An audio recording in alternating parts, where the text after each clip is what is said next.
3,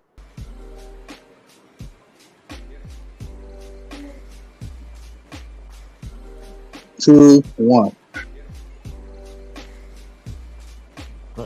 Uh-oh.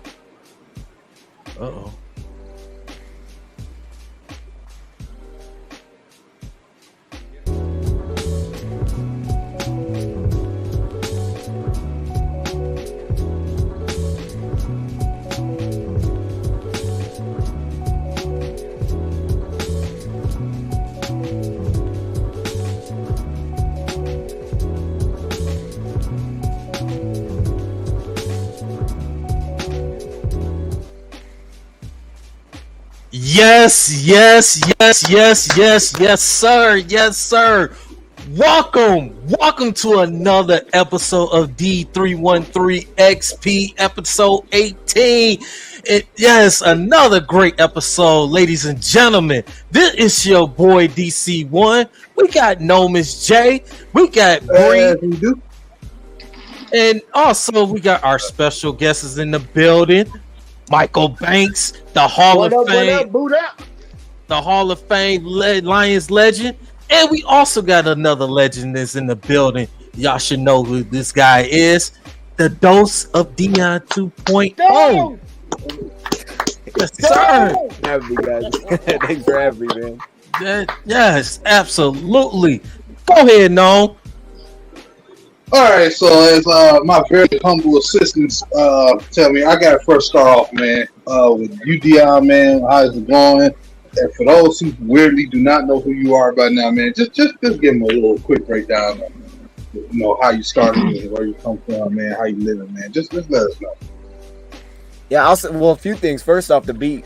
I'm rocking with the beat, man. This is nice. I always love the beats on the stream too, so I like the fact that when I came in here, that was already rolling. That's nice. First thing I gotta say is for Nomus, man.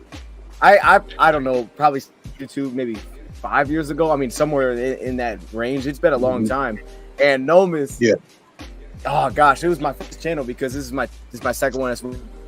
And Nomus, I remember him shouting me out. I ended up posting it on Instagram back then, man. And that was the coolest thing. Nomus was like the first dude to give me a shout out.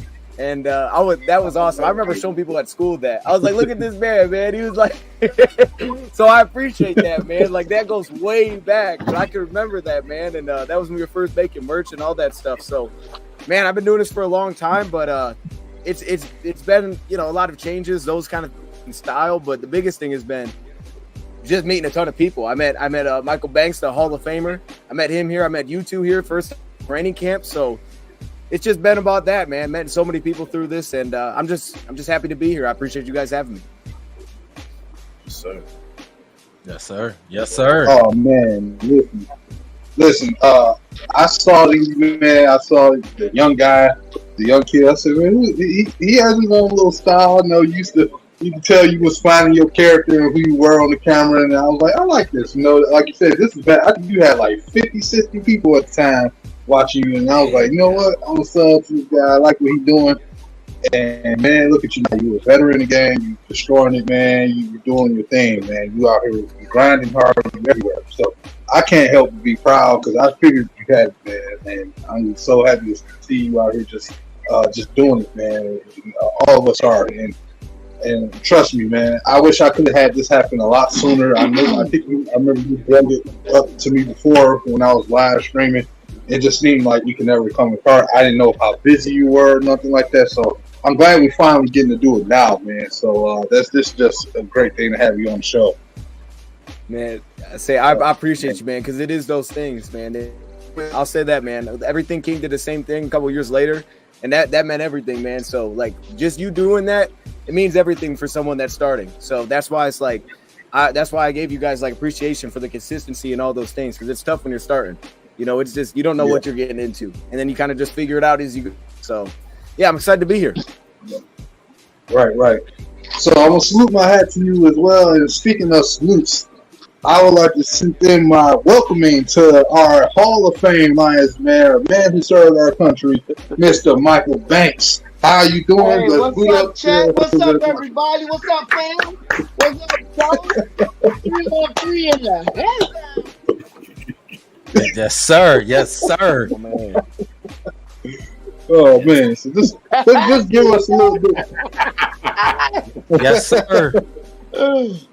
So, so if you can, man, just give us a little bit of your background. Like, how long have you been really just bringing that energy for the Lions? Or do it go all the way back to the days when you were, a young lad like us? You know, you're still young, but just like this, how did this whole thing start? Man, I go all the way back to being a Lions fan to my mom's and pop. That was the first thing I learned. Watching TV on. We only had a couple channels. Because I'm Generation X. I was born in the 70s. Okay. So we only had a couple of channels to watch. I remember being out in the front yard pretending I'm Billy Seals, bro. So, I've always been passionate about my teams. I'm from Detroit. I went to Cooley High School. That's where I graduated from. And like I tell anybody that know me, man, I love all my Detroit teams. I love my Pistons. I love my Red Wings. I love my Tigers. But I'm in love with my Lions, baby. Let's go. Boot up. Let's go. That's what I'm talking about, baby. Yes, sir. Yes, sir. I'm retired from the military, I had the great opportunity to do a bunch of things, involving, the Lions with my fandom. Because I'm just an ordinary guy, man. I'm just a fan of the team. I live and I die with this team. I had the opportunity to be nominated for the Ford Hall of Fame twice. Once by Barry Sanders. Unfortunately, I didn't know nothing about social media, so I didn't do so good. The second time I got nominated by Calvin Johnson, then I blew it out the water, dude. I was number one on the social media thing. So, it's a blessing. I had the opportunity to go to the Super Bowl and watch Stafford win. But that's still our boy. Don't hate on my man. So I did a commercial.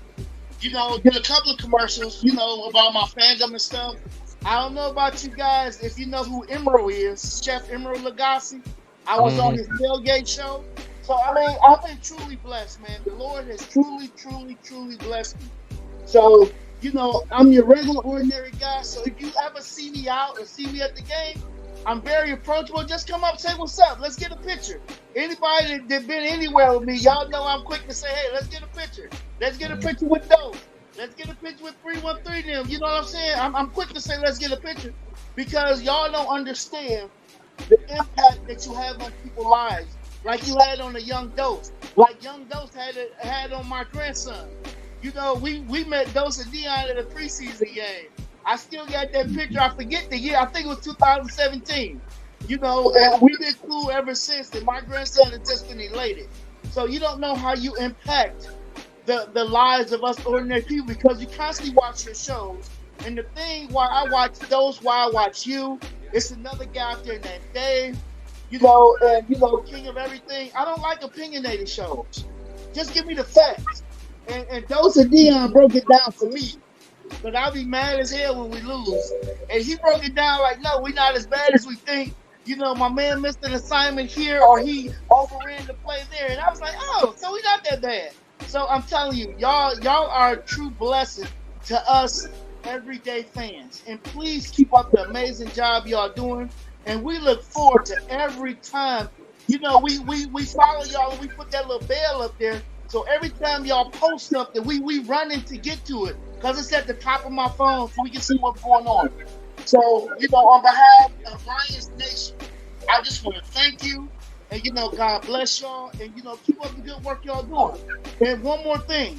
This is our year. Super Bowl, baby. Let's go. Boot up. Boot up down there. Don't go in February. Walking down Woodward. Freezing our butt off with that Super Bowl trophy. Let's go. Believe it, baby. You got to believe it. That's what I'm talking about. We walking down Woodward. We taking over Belle Isle. We taking over whatever. Exactly. Boot up. Boot up. That one pride, baby. That one pride. Yes. Yes, sir. Yes, sir. Man, before we go into the topics, man, we definitely appreciate both of y'all coming through on the show today. Glad to have both of y'all. Y'all are true blessed. Y'all are definitely a true big icon Lions fans out here, man. Watching y'all content and stuff, man. Y'all know the game of football because there are a lot of content creators don't know the game of football. So for you two guys, y'all know the game of football. Y'all understand football. Y'all understand the concept of football. It is a blessing to have you guys on here, man. It's going to be a great show today, man. So we're definitely looking forward. We're going to be getting into some topics today. So let's talk about training camp.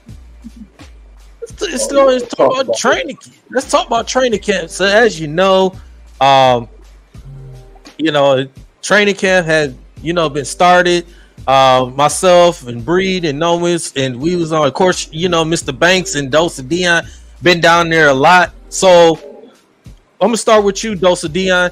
So so far, what is your intakes of the training camp? What was your reaction? What did you have seen so far in this training camp? Yeah, man. I would say first off, from the perspective of fans, I mean, I think recently I've started going the last couple of years, but the biggest thing has been how early people are getting there. And, the autographs always bring attention. But, man, I don't know. There just seems to be a different energy about it. And I think I've talked to Banks about this a little bit as well. Like the fact that, look, we've won 9 games before. But I don't know. But everybody I've talked to has never said that's been there in years past that the energy was like this coming into the next season. So there's just kind of a different there's a different excitement about it that you feel from everybody. When it comes to the players aspect, what you see on the field, those kind of things, man. Earlier I was talking about this. The biggest thing for me has been specifically, we say versatility a lot, but it's been the move both sides of the ball. It's been the fact that, you see where really pieces are fitting in, and the way that with Sudfeld, with Goff, guys that have been here now multiple years in the system, just standing, the efficiency you see within the offense, just being able to make those checks, things at the line, the communication, all those things, it just feels like it's a blessing that we are able to bring back a Ben Johnson, that we're able to have this guy back for another season, what that's meant, having him going into his second year. And you can say the same thing about the defense. But I think it's been that. It's been how things have seemed licked for them, and specifically on the offensive side of the ball, because we know it's all about timing. Usually it's coming out slow. And then defensively, a lot of the guys, I feel that we're kind of in that, hey, you show it now or it's not going to happen. Derek Barnes, Chase Lucas, like you can go down the list of a lot of guys. Levi, I mean, just for him getting it back and get healthy and show that I can just get out here and at least give myself a chance. A lot of those guys have stepped up. And I think that speaks a lot to kind of the character of the players that they brought in originally, and the way that they've reacted, down times early. And Jamar offense, the way they just keep battling back. So it's been a lot of that for me. Flexibility offensively and defensively, and then just the character of all the players has been shown out. Absolutely, man. Mr. Banks? Well, I'm going to just piggyback on what Dose said, but not as elegant as Dose said it, because I'm kind of a layman. But what I see at training camp, man, those boys are looking good. I saw a lot of the defensive side of the ball. And the thing is, in the joint practice. But I'm going to just start overall with just training camp. They look good. As soon as we get to training camp, I'm one of those early birds. I get down there, I sit on the opposite side of the big benches, or the big bleachers where you can look down, like where normally those them sit so they can look and see the whole thing. I sit on the opposite side. But, as soon as we get there, we sit down. First person we see is Cam Sutton. He come out there. He working out, doing this thing by himself. And then Dre Black come out there, and they doing some things by themselves. And then here come the boss number 2. Gardner Johnson come out there doing his thing. Those are the first 3 people that we see out there every day perfecting their craft, and you just can't help but, to just say, wow to that, because like I was telling Dose, everybody was criticizing and ready to throw the Lions under the bus and all of this. And me and Dose went to that doggone Miami game. Every time we were 3rd and long, and the coach for the DBs, he would always go no safeties, and you got to cheat him. And every time it's 3rd and 13, 3rd or whatever, they would just throw it to the cheater because they had the coverage over the top. And I was mad. I'm telling Dose about it. And then the very next day, they fired that coach. Then we traded T.J. Hawkinson. And believe it or not, y'all can say what you want to say, but I can't put no spin on it. I just got to be honest. Again, I was in the military for 23 years. Once you get rid of a bad seed or something that's not making it run smoothly, you see the Lions picked up and just started winning. They didn't look back. You see that defense change. You've seen a lot of positive things just from that one move. Even my girl came out. Miss Sheila Fu and him got on TV was like, look, y'all need to chill out. We got this. So that goes to say a lot right there. But anyway, get back to training camp. The offense is just ridiculous. Like those said, we got Ben Johnson back. We got AG back. And our running backs, even though we took a knock on them this week, took a hit to them, but our running back room is better than it was last year. And, a lot of people don't want to face the fact, but it's true. I love Swift, but Swift wasn't available all the time. I think Gibbs is better than Swift. Then you look at it, you got Williams, who was the man. I loved his energy. He played catch with my grandson. But Montgomery is better. Montgomery, believe it or not, and I'm saying it on your broadcast right now, like I said on Dose. Don't be surprised if Montgomery break that touchdown record this year with more than 17. I'm just giving you facts because he can take it to the house. Mm-hmm. You see what I'm saying? He's not going to get stopped all the time. So, just overall, with the way the offensive line is looking, defensive line and everything, it's just amazing. And then when you sit on the sideline, and I'm sitting up there pointing out, I'm like, oh, hey, there go Harris. Oh, snap. There go Houston. Oh, yeah, there go Aiden Hutchinson. Oh, there go the Okoro brothers. Oh, snap. There go Bugs. There go Kaminsky. There go Pascal. You know what I'm saying? We got depth. We can rush that quarterback. I'm telling you, man, with the people we got on the edges and pushing up the middle, and Levi. I can't leave my man Levi out. With the pressure that we got pushing up the middle and on the edges, we can definitely have a no-fly zone. And I'm putting it to you like this. Plain and simple, on your show again, I'm putting this prediction out there. Gardner Johnson and doggone Kirby Joseph going to have 6 picks apiece, if not more. I wouldn't put nothing past it. You know what? Before I'm gonna let you get the breathing. No, I'm gonna say this. It's gonna kind of remind me. While you said Kirby Joseph and C.J. Gardner Johnson, they're gonna be some. They kind of remind me. It's gonna kind of remind me of a Darrell Reeves and Antonio Cromartie. Was those two dynamic duels in the secondary? The time when they played with the Jets. Mm-hmm. And I can see something like that with Kirby Joseph and CJ Gardner Johnson, but just better. Yep. Because CJ is a dog. Yeah, he is. Kirby's a dog. You need them dogs on that team. That's as simple as that. We need them dogs. Yep.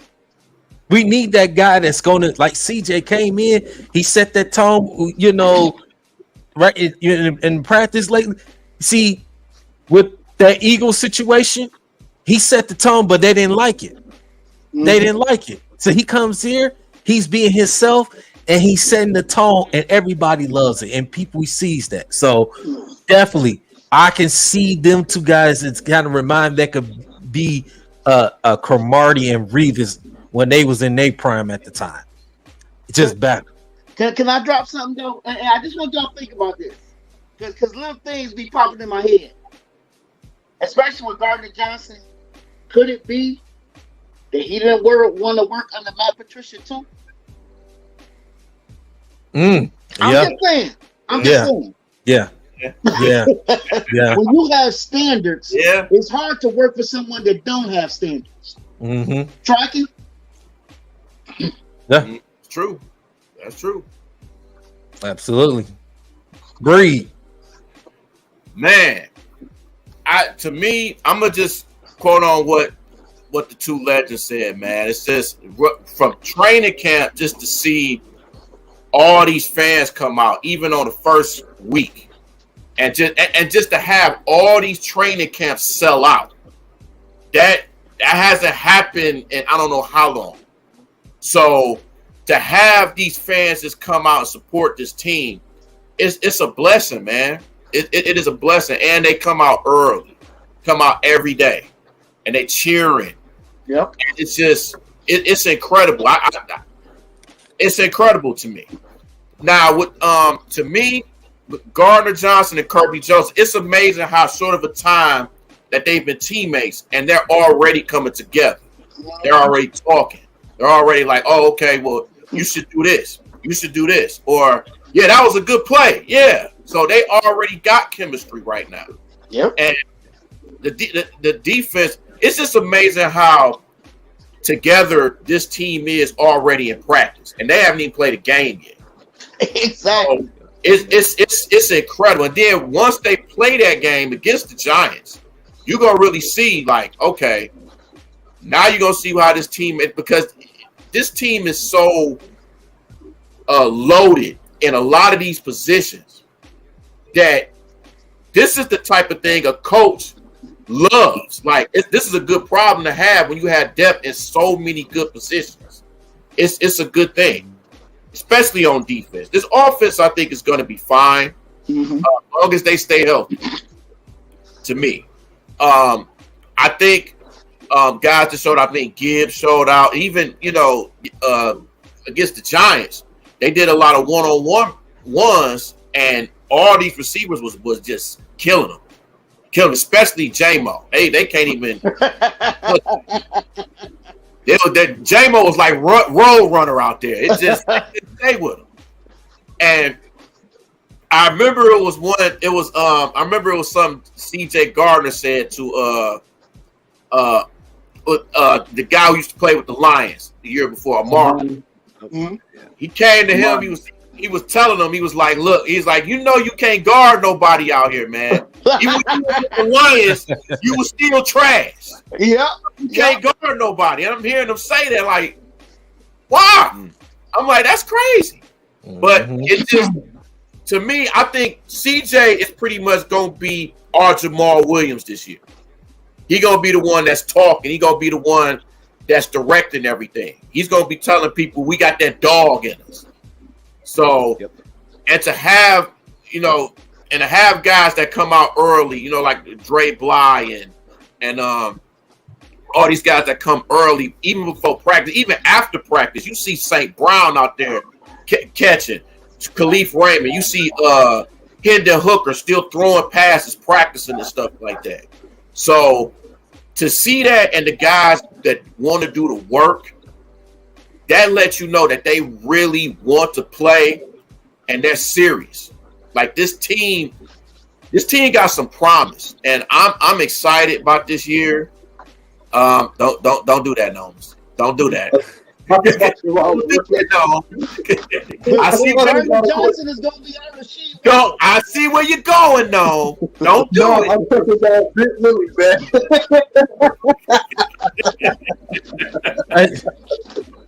That ain't right. Hey, did you hear me, man? I said Gardner Johnson's gonna be our Rasheed Wallace from the 2004. That's who Gardner Johnson is. We ain't scared of them cats. Yeah. You feel me? You feel me? That's true. And I'm excited about these rookies too, man, and just the free agents. And then also the Abrahams, the Adrian Martinez's.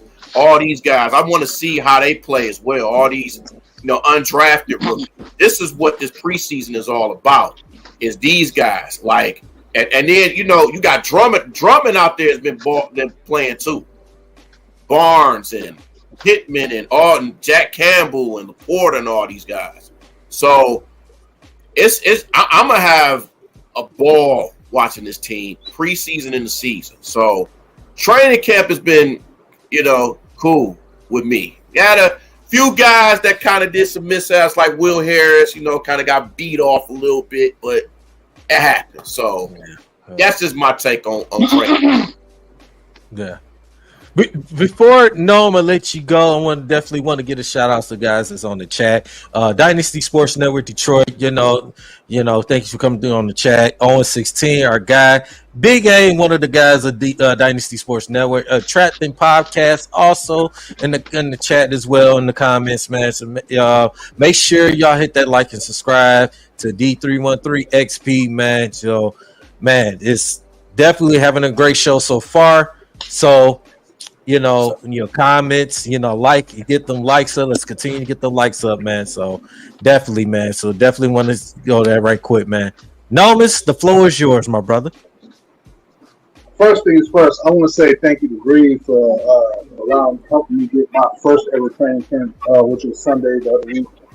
Again, that was a fun experience. On Saturday, it was on grills and it really quick. But I feel the same way a lot of y'all do as well. But I don't even know how I want to start this because Dion and Banks hit me with something that just reminded me. I said after we got shut out by the Patriots last year, don't fire the head coach, don't fire the coordinators. You ain't time to do that. I made a video, YouTube short, everything about it. In last year, I said don't do it because he's gonna get right down to the lab. The players love this guy. They gonna follow suit, and they did. It took a couple days, but it happened, and everybody forgot about the 1-6 stuff. So my thing is, what I'm looking at in training camp for the Lions now moving forward is that a lot of people. You just mentioned Rivers Island. The way I look at the secondary, you gotta have at least one or two loud mouths. You always got to. You had, and this is where I can do my comparison. I think of the Seahawks back with the Legion of Boom. Richard Sherman kind of being the main loud one back there, along with Earl Thomas. The quiet underdog that does everything in Terrence Transfer or Tracy Walker. We forget about Tracy Walker so much. He was having one of the best seasons of his career last year before the injury went down. And one thing he never gets credit for is his work ethic every offseason. He's always putting in work every time. So the leadership that you go have in that locker room is crazy. You know what I'm saying? The rookies got all the opportunity to learn from him. As in my guy Brent, he got all the opportunity to learn from all those vets. You gotta understand something. At first, I couldn't figure out when we got Gardner Johnson here. I was like, how did he pick us over some of the winning teams? And he should have been probably getting paid for the stuff that Marcus Peters was getting paid. And maybe the other teams didn't think that he was worth that because of the defensive line that the Eagles had and all the other players in the secondary. So they probably thought that he only benefited from it. He chose to do something that I said I hope happens with the Lions moving forward. Now, be the team that gets all the players that are valuable. But people just still don't want to believe it, don't want to pay. Let him come over here and prove it because that's not just his energy. He also is bringing that hunger because he wants the bag for the future. He wants to show he wants to say he's in the league. So that's only beneficial to the Lions for what he's doing. And him having that kind of attitude is infectious. Like I said, every secondary needs to have a confidence level that's like way through the roof. They need to be overconfident. That's how DBs work. You're dealing with a group position, group of wide receivers that you cannot touch. You gotta have all the confidence in the world. You gotta be able to play the mind game. You gotta be non-stop, and that's what he brings to the element. Him and Kirby are both of them, man. It's the reason why we call Kirby the father of A-Rod for a reason, because that's the confidence that he's breathing, man. And it's so good in camp. The best thing for me out of camp is the struggles that we've seen on both sides of the ball. Cam Sutton has been in and out. He's gotten to play, hacking on, but he's also made to play. Jared Goff has had his moments with some of the new guys where we're seeing that he's struggling. And then I'm hoping and praying that Mims is okay because Mims, I don't know about the rest of y'all, but I lost it when we got that trade because I was hoping for a guy like him. And I was like, we need another young receiver for the future. He's on the last year of his deal. He fits that previous deal type of player. He needs a stable offense. And we have something called a stable offense here in Detroit. So having that fit there, losing Zamo for the first 6 games, it's going to all correlate together because we don't know if Marvin Jones will retire or not after this year, and we don't know what's going to happen with a guy like Josh Reynolds moving forward. So you have a young guy that can come in and fit this offense that can probably earn his spot and get a future contract with us too. That's only more the merrier, and it keeps us ahead of schedule. And that's why one thing I really credit Brad Holmes about is how to making that move and being to have us in this position. And just the stuff that I'm hearing from some of the young guys, I'm happy for Levi, man. I've been praying for this guy, man. It's so hard to probably have to deal with that mentally. You have that back injury and stuff like that, man. People have been threatening that he should retire, and he's showing that he's not going to quit, and he's actually performing and stuff. That's so good to hear that. And at the end of the day, with Derek Burns, who I've been eyeing for the last couple of years, I feel he was like our version of Jordan Brooks. I want to see more Burns. I can't wait to see what Campbell's going to look like. I'm excited for the defense. One thing people got to remember, when everybody was giving Aiden Hutchinson last year all that trouble, call him a bust because he had some struggles, we didn't have a healthy defensive line to start out the year. He was the best player available for us. Romeo didn't come to the area. James Houston didn't get discovered to the Bills game. Charles Harris, who we were counting on, couldn't stay healthy. Mm-hmm. So all these guys are healthy again, and that means that connection is coming back. You can't. It's more than one way to improve the roster. Not all just talent acquisition. It's also getting healthy and continuing to develop in the system. That's part of player development. That's part of the grooming process as well. We've seen it before. And, it still has to be proven on the field, but I'm confident that the Lions are doing the right thing. Like I said, the coaching staff is one of the best we've ever seen. In my generation, Dion's generation, y'all two generations, Banks' generation, one of the best coaching staffs we have ever seen when it comes to player development and having anybody ready. Another player, I want to bring out to Stephanie up. Now we got him healthy, Jordan Jacobs. I want to see what he's going to be able to do now. Some of the other young guys we got. Chase Lucas is still there. Some of the other safety. So it's a camp battle, man. I want this job to be so hard for the Lions. You're hearing about, Mark Abraham. This is a chance for the Lions to really get themselves on the map, man. They got a young offense. You don't have any film on them because everybody outside the O-line is new. That's the key. Yep. But there's no film on it. So that means the Lions can use some of the stuff they used last year, but you don't know exactly how it's going to go down. So I suspect, I said it on Twitter, the Chiefs are getting destroyed in game one. I don't care what nobody says about that. It's being destroyed. And at the end of the day, I'm happy. I can't wait to see what's going to happen tomorrow. Yes, sir. That's a man. Nomis, man, you hit everything on the nose, brother. You hit everything on the nose, man. I don't even know how I'm gonna start. I mean, everybody have valid points, man. Everybody. But I'm gonna say this, man. From my experience at the training camp, it was my first time ever being down there, man. It was definitely. I want to thank you, Bree, in being down there. Then I went, a few days later. On the Thursday, it was a great, wonderful experience to see these guys up and close, man. Watching, I know the first one was pretty much it was like a walkthrough, so they didn't do a whole lot. But being down there again, just watching these guys, the hard work and the work they put in that practice field, and we just want that to make sure that translated onto the actual football field on the game when it matters. We want to make sure those guys are disciplined on and off the field. That's the key. You're going to be disciplined on the field. You got to be disciplined off the field. You can't make stupid mistakes out there because you're going to make stupid mistakes. You're not going to be part of this team. That's plain and simple. Facts. You gotta set the tone on the field and off the field. That's facts.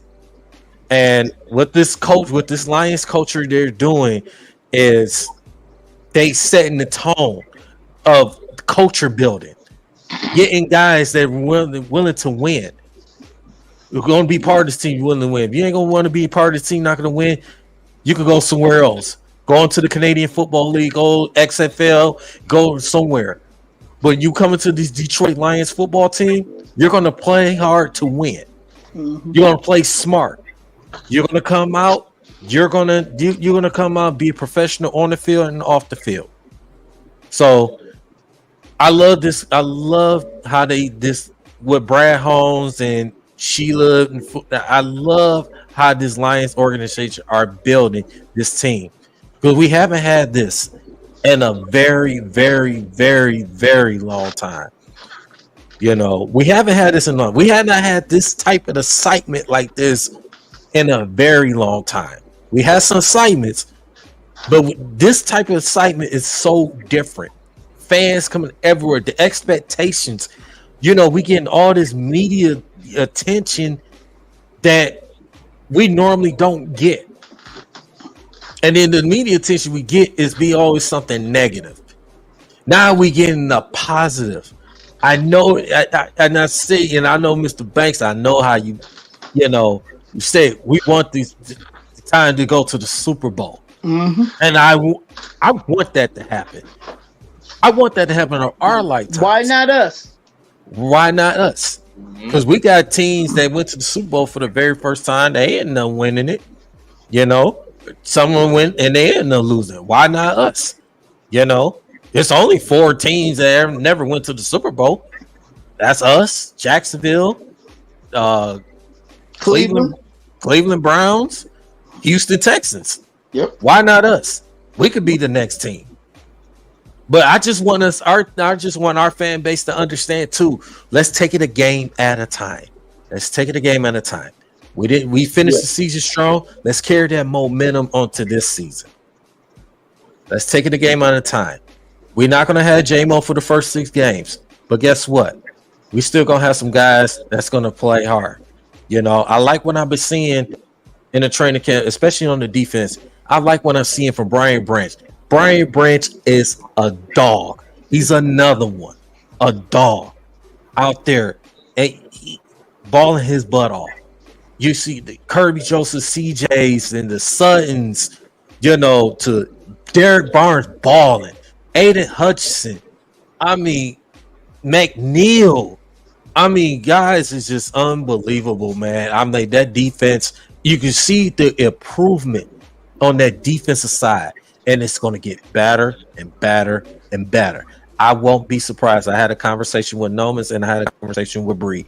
I said, won't be surprised the Detroit Lions has one of the top, if not top 10, top 5 defenses in the league. Facts. Top 5. Won't be surprised that we in the top 10 and we're definitely going to be top 10 in offense. More definitely gonna be top 5. Probably gonna be top 5 in offense. But I say this though: long as we stay healthy, long as we play smart, we go out there. Some games may be ugly. Some games may come down to the wire. We ain't gonna always blow teams out. But the thing is, if we compete and we go out here and sometimes we got to find a way to win, or find the hard way to win games. That's his life in the NFL. Yep. If that happens, we take the W. It's the things that we still need to work on going to the next game. Yep. Absolutely. So and we also, as this another thing too, on defense, we got guys that can play multiple positions. You got guys they can play corner. You can play linebacker. You got all these guys that can play multiple positions and you can switch. So that's a key when you can have a defense like that can do that. You can have, okay, we got Tracy Walker. We'll put Brian Branch on the linebacker. We'll make him a linebacker. We can do that. You know, it's just to have a defense and to have a defensive coordinator that is passionate and wants this defense to get better. Absolutely. Because you see it in practice. Aaron Glenn is coaching his butt off. He is running up and down the field. But this is what I'm saying, like you're saying about the defense, it's vanilla right now. And we talking about how good they are. Wait till they get the game plan. Come on, man. Wait till they get the game plan in this piece. We don't have, I'm telling you, bro. I'm telling you right now. Don't be surprised if we go 8-0 into the bye. Period. Hands down. I'm serious. Look at these 2 games. Look at them. Look at them. Our defensive line. You can't tell me. Everybody in here talk about the defense. Our defensive line can rotate and be fresh through the whole damn game, through the whole series. We putting fresh bodies in on the line, dog. Absolutely. Yes, rush. Absolutely. And then, like you said, you know, a lot of people saying when we go into our first game, we play the Super Bowl, the defending champs, Kansas City. But you got to understand, too, Kansas City has lost a lot of key guys, too. They lost some key guys. And their biggest key person is the offensive coordinator for the Washington Commanders. Yes. Yeah, that's the biggest one. Yeah.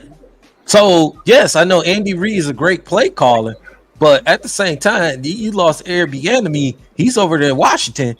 So, you know, Kansas City, you know, yeah, they got Mahomes, you got Kelsey, but at the same time, you a different team going to a new season, just like we're a different team going to a new season. And guess they don't what? have no tape on us. Nope. And guess what? No tape. And guess what? We're going to go in there into that so-called Chiefs kingdom, and we're going to go out there and we're going to beat them. And we're going to do the whole national media is going to, they're going to really notice that we are for real. We already know that the Detroit Lions are for real. We know its fan base. But that whole national media, they're going to know. They're going to say, you know what? This Detroit Lions team is going to be the scariest, dangerous team that nobody wants to see in the National Football League. That's plain and simple. Also, can I get this on you, gentlemen? Sir. The NFL is about trends, right? So the first team to win at home in the Super Bowl was who? The Tampa Bay Buccaneers, right? Yes, sir. The next team to win at home in the Super Bowl was the Rams, right? With Matthew Stafford, right? Yep. Right. This year, the Chiefs won the Super Bowl. Where was the draft? In Kansas City. Where the draft at next year? Detroit. Who gonna win the Super Bowl? Detroit. I'm telling you, y'all think I'm crazy? I'm just telling you the hand right on the wall. Because in my opinion, that Seattle game and that Rams game, that thing was a setup from jump. Because they know doggone well they should have made the right calls and Seattle would have won that game. And we would have got into playoffs a year too soon. So they was like, Sheila, no, next year is your year. We're gonna give you the hype. We're gonna do everything we can. We got you. And that's just my conspiracy theory talking. I'm just saying. Look. I'm gonna throw my hat up. Like that. Oh man. So I wanna ask the panel a question. You don't have to be a long answer to it. But for y'all that's been watching the team at training camp, especially those who've been enjoying practices, if I can shift to this a little bit. What has been y'all overall, and I don't want to say like bad thing, but like y'all overall concerns like moving forward? Like y'all, if there's something that made, even if it's something small, like what you've been noticing, like it's been consistently like they need to work on, that you feel like they need to hit. I want to start off with Dion. Yeah, no, that's a good question. And it was weird you were when you were talking, but I was actually thinking about that because that is something I talked about a lot. And for me, I think one thing early that came into it was the depth at D was something that I considered just because I know we had lost CJ Moore and I thought he would be a big piece to the suspension there. I think the one thing that I look at is backup offensive line. That's been something going back to last year. Obviously the last 2 years has been an issue. This year it's hopefully not an issue.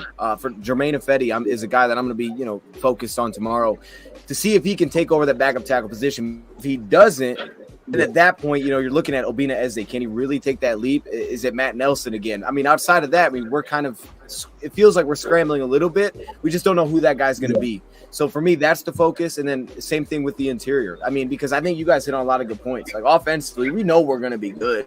We know who the main guys are on offense. And then I want to add something real quick to just what you said defensively with, having CJ Gardner-Johnson. I know last year when we were at Kirby, he was a rookie, so he was loud, he was energetic, but I don't know if you saw it as much on the field. And then he started getting going, and then he started to see it second half of the season. You saw them come together a little bit.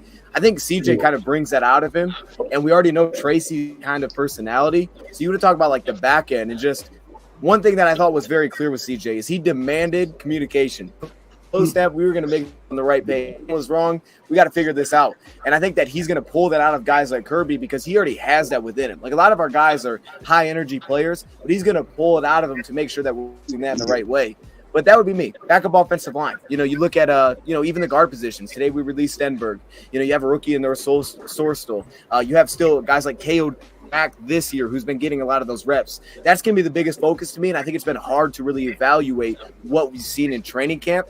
It's like, oh, that was a bad or that was a good one, but it's hard to tell what's really going on there. So to me, it's the depth at trenches, specifically on the offensive line. I feel pretty good about defensive line. Cool. Okay, all right. Let's say you No, I don't even have to say nothing because Delta Dion addressed it. Because I told him it was Ragnar's toe. And then we're talking about the backup offensive line, but Ragnar said the toe is not going to be an issue this year. So for me, like you said, it would just be the backup offensive lineman. and we need to cut Matt Nelson. Facts. Get him out of there. He the I one agree. he got J-Mo's touchdown call back. Bye, Matt Nelson. He give us one of those other guys to come in and do the pocket. Matt Nelson, oh my God. All right, that's it for me. Go ahead. All right, I Bree, want you what to about win you? somewhere and be positive, building another team, Matt Nelson. Just not on hard. Right. I get you. All right, Bree, what's going on? What you got for us, man? Man, I got some concerns too. Number one, Will Harris. I'm very concerned. I'm terrified. Matter of fact, I'm about to be on my knees for Will Harris. Hold up. I'm on the right show. I need to talk you into it a little bit. So I need to give y'all some good vibes about Will Harris, man. Like, man, go ahead. Leave Will Harris alone. Say no. Yes. Will Harris is a gamer. In the game, y'all asked me what my concerns was. My concerns, that's one of my concerns, is him getting beat every time by everybody. You know, just that's one of my concerns. Another concern I have is Penei Sewell concussion. I'm concerned about that as well. And I want him to be healthy because I don't want him to be to a point where he's missing games and he's concussed. So I'm definitely worried about that. And another thing I'm worried about. Oh, what? Oh, No, I was gonna say, He's not jumping. no, I was gonna cut you off real quick to say that I think you can erase that concern on Sewell because I think the boy Kayvon Thibodeau might can tell you himself that he all right. Leave Kayvon Thibodeau alone. He still don't like Detroit for some reason. I don't know. But ain't got no problem going live while you're in his hotel room. I'm just saying. You better watch out before he gets suspended. Right, exactly. See, and another thing I'm worried about is how this team is going to be with adjustments. Like when teams start knowing them and knowing their offense and defense, it's going to be a concern on how they do with adjustments. I say like on defense, teams might double team Aiden Hutchinson. It's going to be interesting to see how he adjusts to that and how everybody else plays in that D line. Oh, can I take that one? Oh yeah, Can I take that one? Yes, sir. Okay, I'm gonna take that for 500, Bob. Double team Agent Hutchinson. I'm gonna put in Houston. I'm gonna put in Harris on the other side. Yes, sir. I'm gonna bring Levi. I'm gonna go ahead and blitz Jack Campbell. I'm gonna put Barnes on them. I'm gonna put Branch on them. That's it. Now, Branch do place real close to the line of scrimmage too. He do be doing some of his best work there. At the line of scrimmage, And don't forget Broderick Martin too. Yes, sir. Mm-hmm. Don't forget the chorus. Yep. Young beast. Oh yeah, you can't forget about Romeo. We keep forgetting about Romeo. Romeo was a one-man machine out there last week, so we can't be forgetting about him. Well, and the one thing, just like y'all are saying about some of the aspects of the game and the players that we're concerned about, the one thing that I'm not concerned about is adversity, because we've been there, done that, and that we have Dan Campbell as our coach, and we've been through the adversity that we've been through. We are mentally tough, and we can handle anything that come our way. And what I mean by that, in the middle of a game like the Jets game, where you can't get nothing going. You know what I'm saying? Then you win at the end, like you said, it's going to be some messy games. But I believe in my heart that we have what it takes to get over that mentally. Mm-hmm. You know, because at one point it stopped being physical and it's all about mental. You know, so I believe, again, I know y'all think I'm crazy how in Super Bowl and stuff, but I just see how, you know, you can just overcome, because we've been through a lot and we are prepared for this moment in time. And don't get me wrong, I'm jumping to doggone February, freezing my butt off down there in Woodward. But please enjoy the doggone, enjoy what it takes to get there. You know what I'm saying? Enjoy the journey, because each game, each minute, it's gonna be amazing. And then we get to look back on this year when they show the Super Bowl game 50 million times and we winning it. Then they show us what we thought on the way up there. I am so looking forward to that. But I'm also looking forward to every Sunday. You know, who we going to be going into the bye at 8-0. You know, what's it going to be like in week 17? You know, what's going to be on the line? What is it going to be like for this first home game? You know what I'm saying? At Ford Field and stuff. There's just so many firsts going on at Ford Field. Like, I went to the SummerSlam. They ain't had that damn 30 years. We getting a statue of Barry. I mean, come on, man. Right now is a heck of a time to be a Lions fan. Trust. Absolutely. They need a statue of Barry and Calvin Johnson. And Cal, just finna say Calvin Johnson. Yeah. Well, what about Lombardi? Lombardi, another one. Statue for all our doggone Hall of Famers. Mm-hmm. You know? Sure. Yeah. I mean, let's do it. Or at least apply for something. The Tigers do. They got a group of statues in American Park. Yeah. Do it just like you said, just like I like that, yeah. Yep. Mm-hmm. So, Bree, you got any couple other concerns, man? Oh, besides Will Harris? Oh, I'm just kidding. You know, I'm gonna be concerned, and I gotta say this too. I'm a little concerned if we have a rough start, how these fans gonna be. Because if we get a rough start, you're gonna have these fans that's gonna be like, oh, we should fire Campbell, we should fire this, Jared Goff should go on the bench. You're gonna have fans that's gonna be like that if they struggle. And guess what? That's why we got y'all. I'm gonna just nip that in the bud right there. We're not gonna go down that road.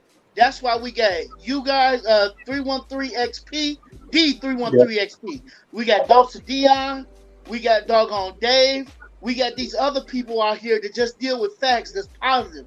Not no fair weather fans. Not nobody just talking about BS or blowing whichever way the wind go. Staying positive to what's going on. Guess what? It was only one perfect person that was here. Okay? And we know what happened to Jesus. Other than that, we don't expect to go up in an undefeated season. No. That will be awesome, but no. What we expect them to do is do our job. Make it through the regular season with a good enough record to make it into the playoffs. You let us in the playoffs, we reckon. Okay, this is a blue-collar town, we reckon. And with all the season stuff being sold out, it's going to be more and more fans that want to get there. To get those fair weather fans. If you look, it's my book, the ones that's kicking them off the bandwagon. We ain't got room for them, dude. Mm-hmm. We want real true Lions fans. Win, lose, or tie. I'm a Lions fan until I die.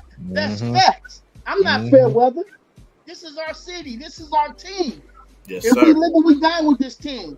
So if we get off to a bad start, we lose 2 games, fans want to jump ship by. You was never a fan to begin with. Mm-hmm. You're not down with me. I want you to be here because you want to be here. Deuces, now we winning. Now we in the playoffs. Don't come up to me asking me questions. Bye. Get back with you on the 33rd of the month. Bye. Y'all will keep doing what y'all doing, dealing with the facts. Joe's gonna keep doing what he's doing. Everything King and Dave and all them gonna be doing what they doing. Because it's more to the game of football than just, oh, you lost. Oh, this happened. Well, what happened in that play? It's so many things that go on to a play that I learned from Doe. I even know Doe knew about the kick step or the slide. I'm like, where you get that from? How you know about that? So it's so much stuff that go on to a play. And if you off by an inch this way or inch that way, that could break the play down. Mm-hmm. Right. Yes, So sir. even if you throw the ball an inch too far, J-Mo done missed it. You know, it's a lot to go into a play, man. For real. Absolutely. Yeah, so I wanted to go undefeated so I could go on all the national outlets that was talking stuff about my Lions and talk mad trash. Yes. But is it gonna happen? Possibly not. But just give me the Super Bowl. I don't care.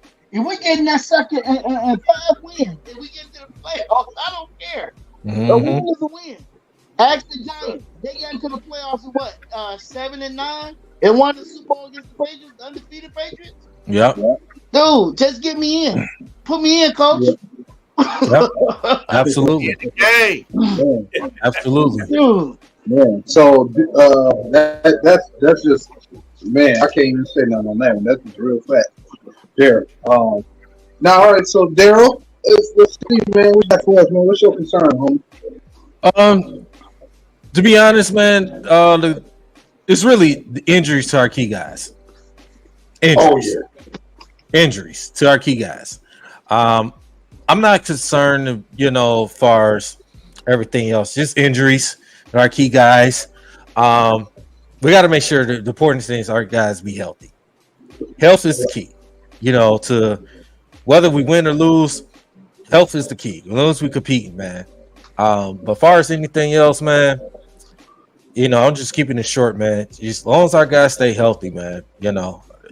Especially Golf and J-Mo and St. Brown and our running back position, our defense. As long as we stay healthy, man, that's all I care about. So we're gonna be fine.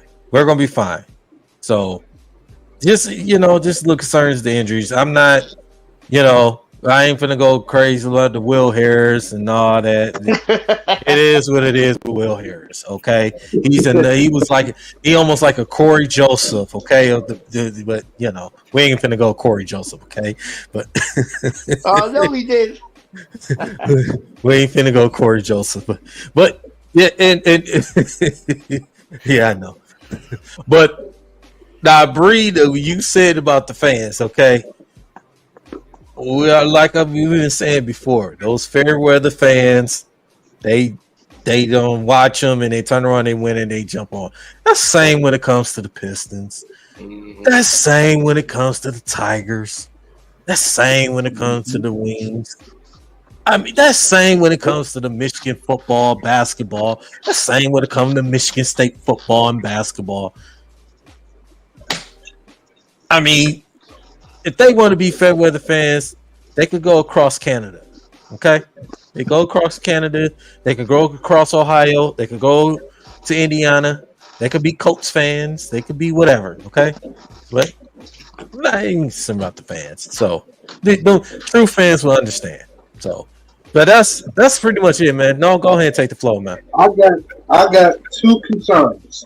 I want to start off with the one Dion said. See, he spoke exactly in my spirit. I am concerned about the depth of that offensive line because I knew that us losing Evan Brown, to me personally, was going to hurt a little bit because you knew you had at least a 3-swing guard rotation, so that could open up more focus on the tackle. And although I love Glasgow, I'm glad he's back, and I'm glad he's doing everything he can to fight his way back to being healthy. Good time run blocker there for us. So I'm glad he's there to fight for us. He can still kick out a tackle, but I think Dan realized the bit we would probably better on our team for guard.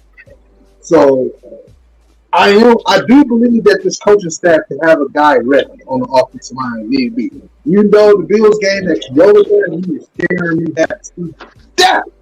But we still come in there for most of the day. But I am concerned about the depth. Now, it doesn't always take a big name. If you guys, Ricky and Kobe, maybe he can play the swing tackle role. Playing looks like a mean, vulgar guy too out there. Just wants to make a block. So he can probably play some left guard for us. We'll see if Dan Skipper can make his way back on the roster again. He can probably swing back on the guard or tackle. They might want to make a move or something maybe down the line. Maybe they'll make a trade to a guy, or maybe they'll pick up somebody that might have got waived and they still might be suited for them. Because when Evan Brown did play, we didn't know anything about Evan Brown outside him being undrafted rookie out of college he was in. So it's like to see him come in his first game in 2021 and play like the number one center behind the guy who was the number one center in the league at the time. That was amazing. And, he had his health problems overall the last couple of years and now he's gone. But it could happen with somebody else. Like I said, our team, in the way we still got enough of an O-line coach that I want us to pay $100 million to keep. I don't ever want him going nowhere. Hank Fraley, I'm not letting him walk. But that is like a concern. That's the O-line.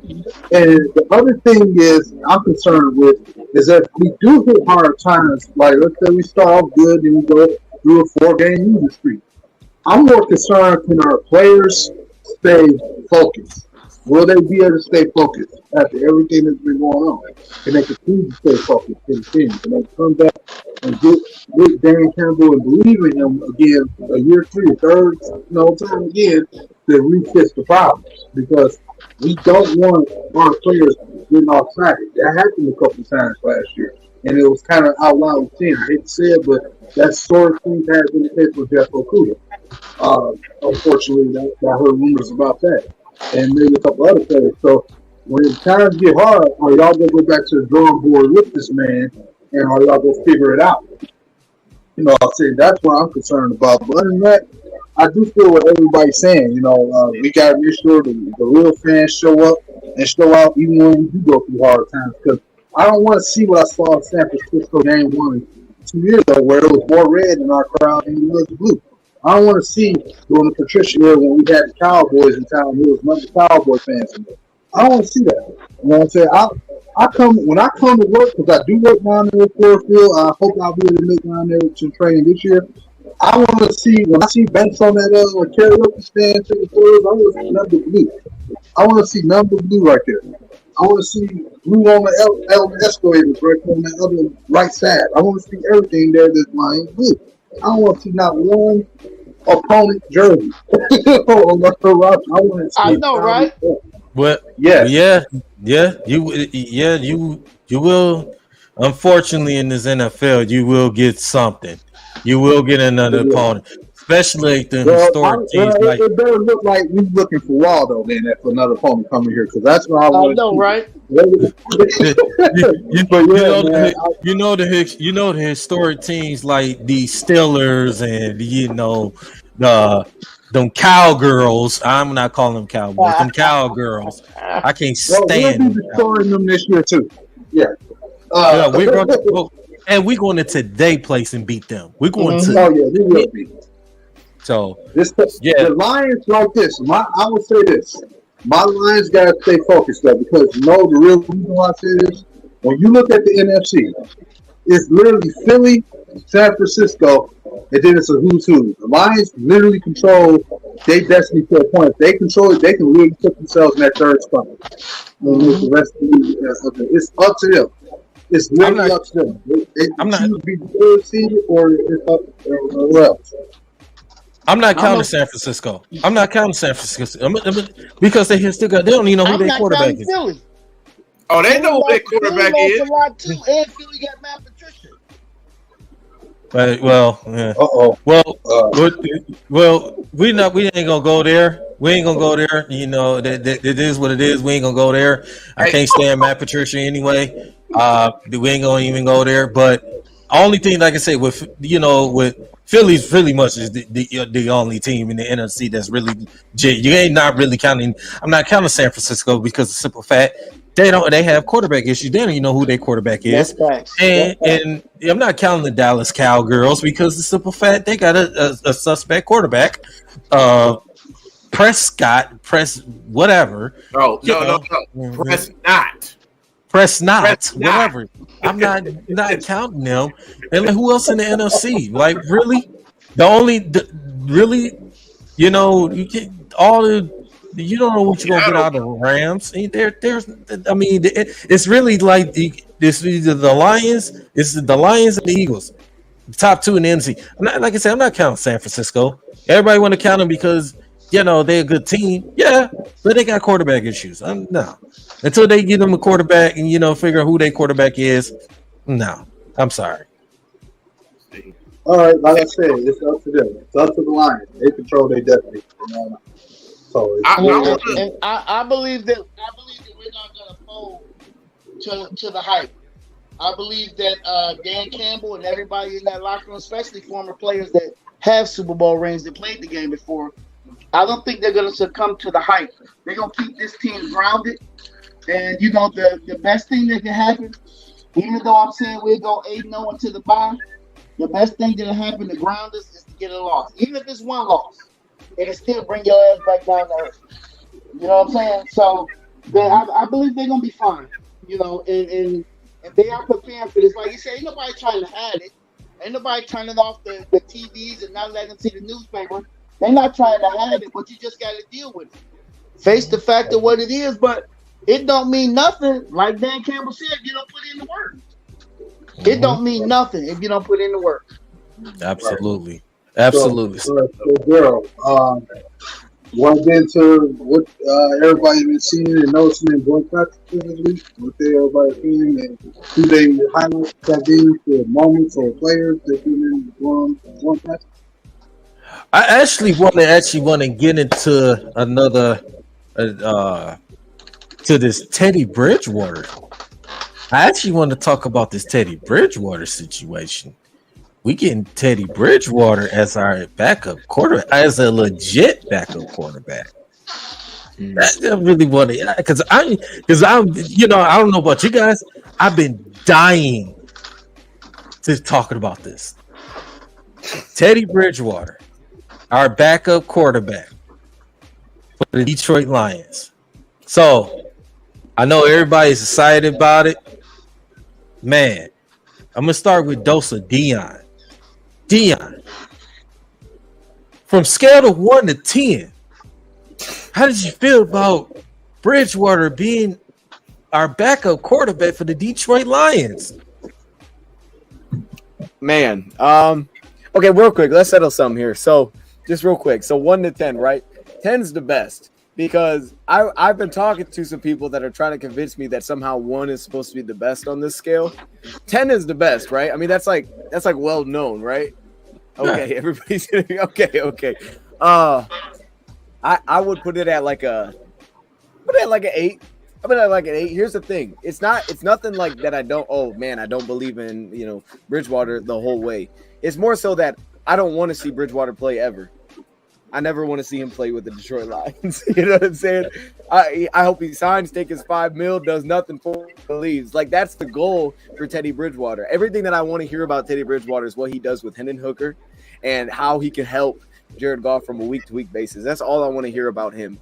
With that, though, it's like I felt pretty comfortable. Not comfortable. I felt pretty confident, more so than maybe last year if we had come into this year's with just Sudfeld based on what we had last season. I liked Sudfeld for what he did with San Fran in the preseason, but it's just the big difference. It's a clear difference is they're both, I think, similar in age actually, but the big difference is that Teddy Bridgewater's played a lot of regular season games and Nate Sudfeld hasn't. And I think that's a huge benefit for a guy like Hooker to just sit with him, from a week-to-week thing. He's not going to be participating anyway. And, I mean, if we have to go to Bridgewater, it's been his ability to play in multiple schemes, playing a pro style going back to college. And then on top of that, it's the fact that he's been able to keep your playbook open more so than what we saw last year. I think Ben Johnson put it best. I stick because Ben Johnson told us, he said, look, first down, second down, we can do play action. We can make that work. But which guys – and then they can just pick up a big – There we go. You lost me? I'm sorry. My bad. Am I back? I dropped my mic, so that's – okay, we're good. Yeah, I mean, that's what it is, right? It's like on 3rd and 5, I can't do play action. You got to go make a play.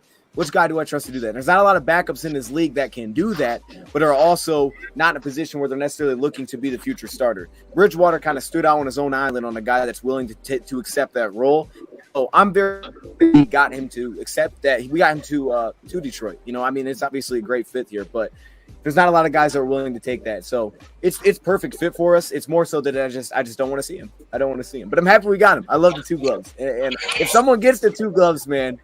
Hey, come on now. That better be your background of me. I got DC1. I see you got the green screen looking good back there, but you got to find a way to get those gloves behind you if you acquire those. Okay, and so that's the biggest thing. That's the challenge. Find a way to get Bridgewater's gloves within the next week. All right. Definitely, yeah. All right, definitely. Mike. I know. Again, I'm just like those, but on a scale from 1 to 10. I'm gonna say, a 7. And the reason is the same. I'm happy that we have a legit backup. I really am. But I'm more happy for a different reason. Number one, I don't want to see him ever play. I do want to see him play in preseason, but I don't ever want to see him play in a regular season game. And 2, my selfish reasons for having him is that, like he said, he gets time with Hendon Hooker. Because I believe in my heart they're going to extend Jared Goff, which will be freaking awesome, which I totally agree with. But after his 3 years is up, You're gonna have a smooth transition, just like you had from Joe Montana to Steve Young from Golf to Hendon Hooker. To keep the franchise going, to keep the dynasty going. And I think that's more important than anything else. That we won't be like these teams, like the San Francisco that don't have a quarterback. We'll make a smooth transition. When we getting our quarterback together, we grooming him, and he slide right into position, and we keep doing what we doing. To me, that's the most important part of why I'm happy that we got Teddy Bridgewater.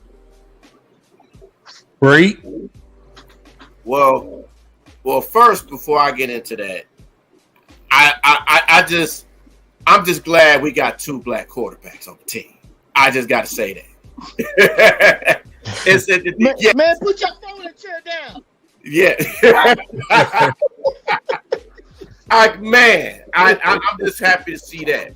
But as far as I'm like 8.5 with Teddy Bridgewater. I'm just like, hey, listen, it's a good learning tool for Hendon Hooker as well. And plus, with Bridgewater's injuries, he could kind of teach Hendon Hooker on, the injuries and stuff like that too. On, this is what I went through. Watch out for this and everything like that. So, just like Mike said, man, it's good that we have a good backup, a dependable backup, because you don't want to see Goff hurt. But in case that does happen, you have a legitimate backup quarterback. You know what I mean? And he's been through the trenches, and he knows how it is to be a team. So it's I think it's good for this team to have Bridgewater. And I'm just want to see how he plays with this offense and in the preseason as well. So I'm just eager to see that happen.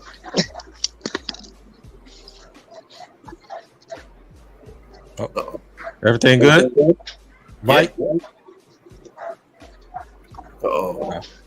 probably having some technical difficulties on his end.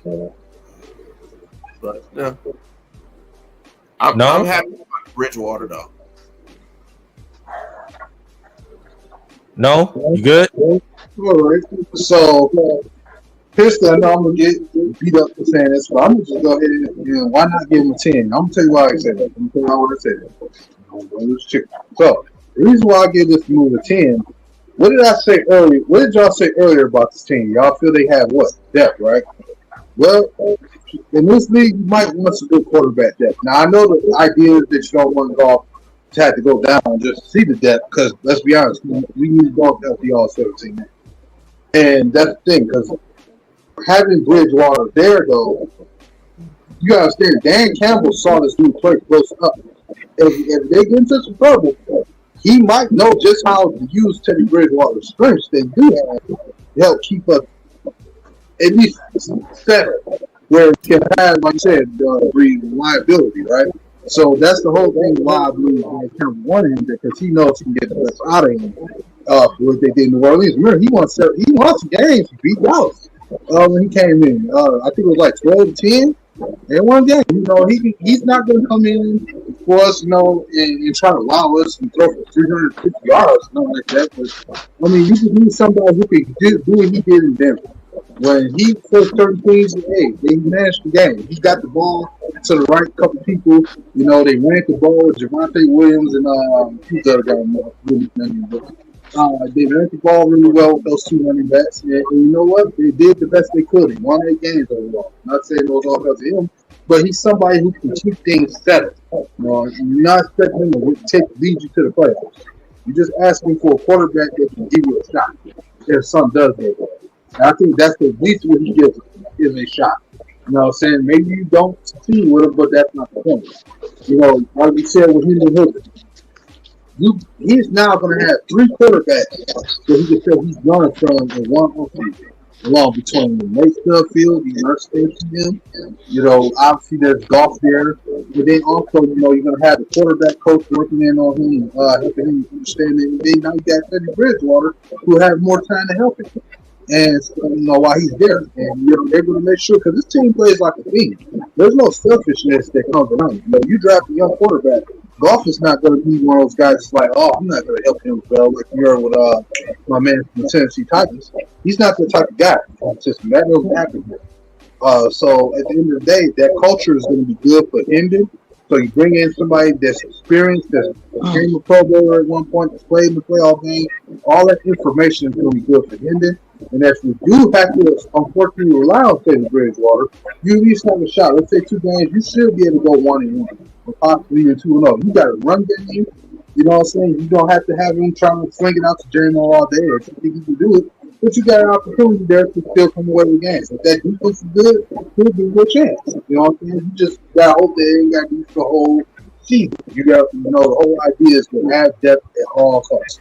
I want us to get another kicker while we at it. I love Riley Patterson, but I want another kicker. At this point, I want another punter. I want depth. I want depth. Here's the right for that curve and go, man. So yeah, that's just my overall feeling about it, man. It's not Teddy Bridgewater is not something to go jump out the window and scream like, "Hey, what's Teddy Bridgewater?" It was just a move to add some depth that players work with in the past that can figure at least give you the basis if you need to have them out. They know Goff is the guy moving forward. They didn't bring him in here to say, "Oh, we're going to put you in over Goff just because he does something I don't like." No, it's just, hey, I need to rely. Reliability is one of Dan Campbell's favorite words. Reliability and dependability. He loves you, want to praise. So that's what that time was. Hey, could I ask you a question? Did anybody see Beast Mode in training camp? Because I missed it. I didn't even realize why he was there. Like, what? From my understanding, he was there because I think that thing with Barry was there, and I think they was doing something together. I can't remember, it was a commercial shoot or something deal with stock ass, something like that. I'm not exactly sure. Oh, if I said Beast Mode, I'd have been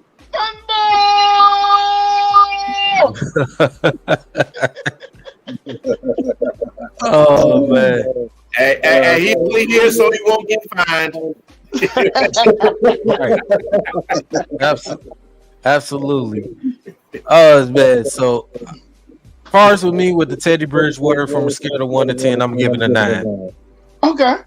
I'm giving a 9 because of the simple fact that we have not had a legit backup quarterback for a very long time since Sean Hill. And Sean Hill was a good backup quarterback. That was the last good backup quarterback we had. And I'm not counting no Dan Orlowski. No, you got to go further back than that. Just for rock. I'm not. The last backup quarterback we had before these. So you telling me David Blau and no TB12 wasn't good, man? No. You bring that name up in this podcast. Don't bring the fake TB12 ever again. Come on, man. Come on, man. We not finna go there. But let the record show. I still like Dan Orlowski. That's the man right there.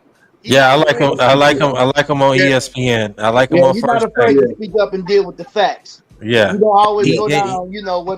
What mainstream media wanted to say. Yeah, so I give much respect to that. And he showed love for the Lions. So exactly. So, but that's just simple for me, man. Just I give a 9. We just finally got a legit backup quarterback that we needed to have, and we haven't had that in a long time. So, Teddy Bridgewater, he been through some ups and downs in his career.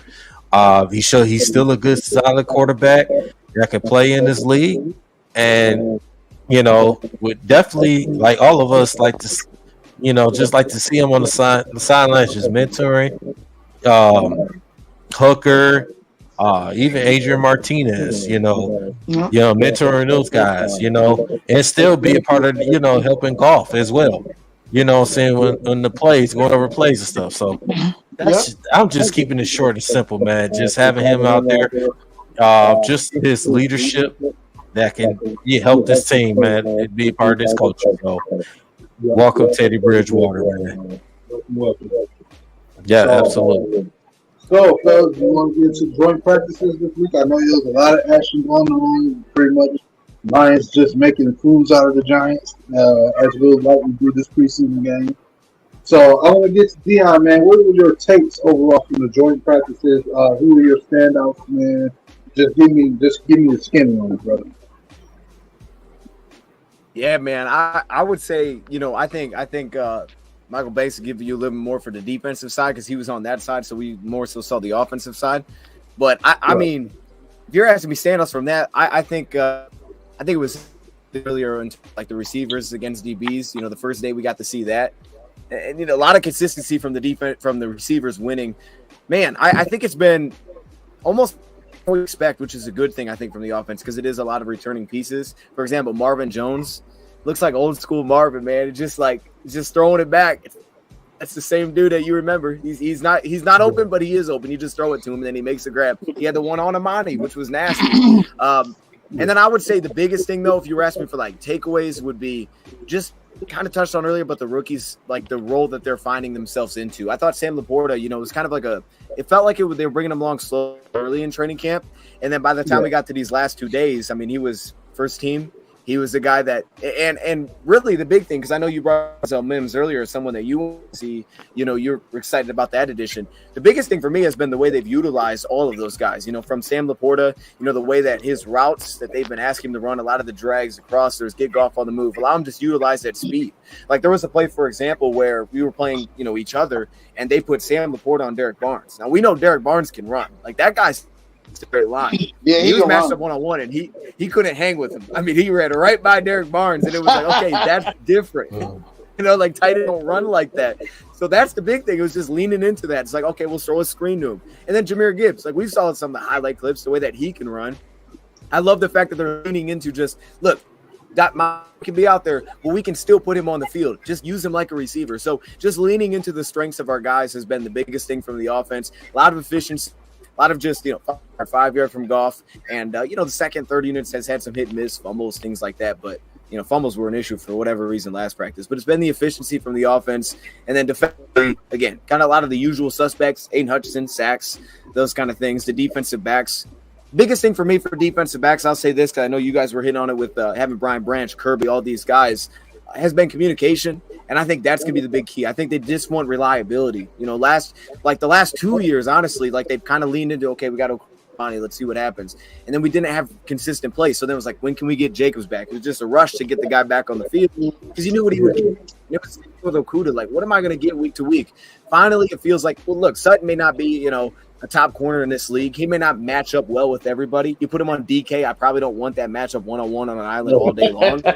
Not at all. Like that dude, he might get cooked 8 out of 10 times. But I can say is that what I know is what he's good at. So if I put him in certain spots, he's going to hold his own. I know exactly what I'm going to get play to play, and that allows me to play off of that because I'm like, okay, now I need safety. No, I don't need safety. He'll handle that. And that's been the biggest thing. It's just what you're going to get in the back end. And I think when you know that, that's when the Hall of Famer was talking about was like, hey, I want to put Branch there. I want to bring the heat. I want to do this. Well, you can do that when you feel comfortable with your players. You don't feel comfortable. It's like, should we bring the heat or should we help him out a little? You don't have to do that when you feel good with what those guys on the outside do. Someone playing some music? Okay, hey, do your thing, man. Do your thing. But that's what I'm taking away.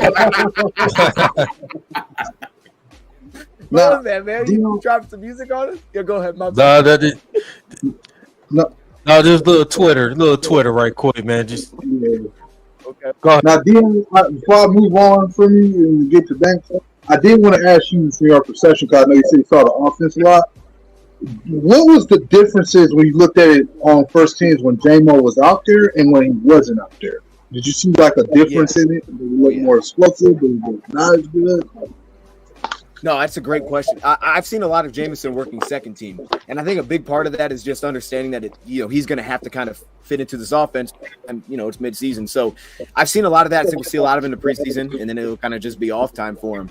I think the big difference was this: there was one play, and you could see it, right? The Giants, man, they were getting aggressive with their safeties there. They kept rolling them up, and it was different. In the first unit, you had Dylan Drummond out there in the slot, and you had different guys, and it's like, okay, they're not going to attack that.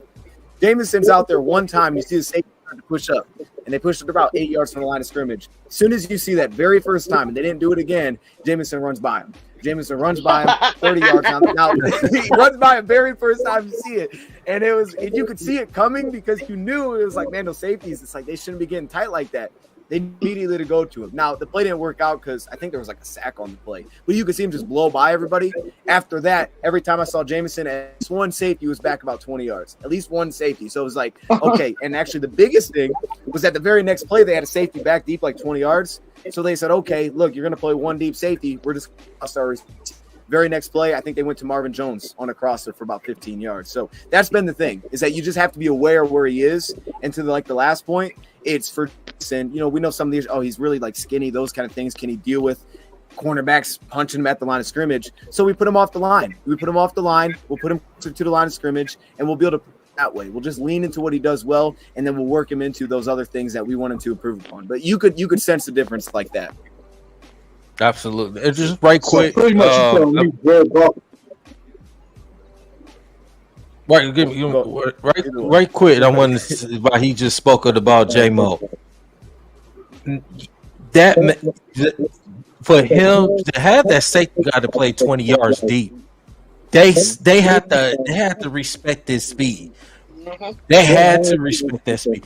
That's almost like certain receivers that got the speed like that. A la Tyreek Hill, you had to play cover 2. You had to have 2 deep safeties because you had to respect a speedster that could get by you quick. Like with J-Mo. I'll give you guys a great example to what you're saying exactly, because we saw it firsthand. I know I've talked to Michael Banks about this a lot. We saw it firsthand last year we played Seattle. DK on one side and Tyler on the other side. And where it killed us is that we kept having to put a safety on top of our corner. So we would play man coverage, but then we had to have a safety double it up. And it killed us because Gino would just take off. And it was like there's no one present because we don't have the numbers. So we saw that firsthand, to your point. You have a guy like that on the outside, you have to just give it some respect in some way, because we know as soon as we want to, we'll just have him run by you. We don't have to make creative, just run straight. He's going to run past you. And another thing, too, now you bring Denzel Mills. He's another guy that's a speedster. Now, what if you put J-Mo and Denzel Mills out there in the White House? You got, and then That's you called put the I-75 package. Yep. The I-70. Hold on. Or you can call it the M1 Woodward package. Yep. Oh my god. You could slant it on grass. You could slant it on Grand River. You could slant it on Michigan Avenue. You could stream it around 4th Street. I call it the freeway. I mean, just saying. So you having Mims and J-Mo in the White House, and then you still gonna have Laporta and St. Brown and Marvin Jones to some degree. Don't forget about Reynolds. And Reynolds Khalif, and Gibbs. Khalif Raymond too. Khalif Raymond could get by you. When he comes in as a wider, he could get by you too. Don't let it fool you. So, just saying, defense is going to have a hard time. And then you got to worry about Gibbs too in the backfield. That's what I'm saying. It's crazy. Yeah. Mm-hmm. Yeah. So go ahead, no. All right, so no, I was basically gonna say, so just to answer my question really quick, when J-Mo was out there, the difference between him not being out there is that Jared Goff having J-Mo out there just gets to beat you apart like it's just a security guard at a confinement on who was killing. Like he just got to sit there and eat you alive. Because that's. And I want to make one quick point, because just back to your Denzel Mims point. One thing that I to both of you guys that brought it up there, I think I've seen a lot of not similarities, but I think a lot of the route tree, there's a lot of things that they've taken from what they ask of Marvin and what I think we're going to expect to see from Marvin. And I think to you who said, okay, we want to have a young receiver in there, there's not a better guy that he can be paired up with than Marvin Jones. Because if he can find a way to scrap his way onto the team, there's not they have the most similar body type, and I think you're seeing a lot of the same route tree that they're asking of a guy like that. And I think that's perfect for him. Same thing with Antoine Green. I throw him into the same bucket. Those are guys that they need to have a player like that, so he needs to get healthy. But I think he's in landing in the perfect position for that. Man, And I'm glad you brought up Antoine Green because he another guy. If he gets the opportunity, when he gets the opportunities out there, he's gonna be another guy. And I watched a couple of games when he was in college. He's a dog. You know who he cooked? You know, it's a great game to go watch for him. And you probably watched this one. You watch him against Miami, all right? Because not Miami, Chicago drafted a guy in the second round named Tyreek Stevenson. And he cooks Tyreek Stevenson twice in that game. He goes right by him twice. And I love looking for those things. It's like, oh, you drafted him round 2, and this guy's just running by you. That's the game to watch because he's rolling right by that second round pick. Oh, yeah. Oh, yeah. Oh, yeah.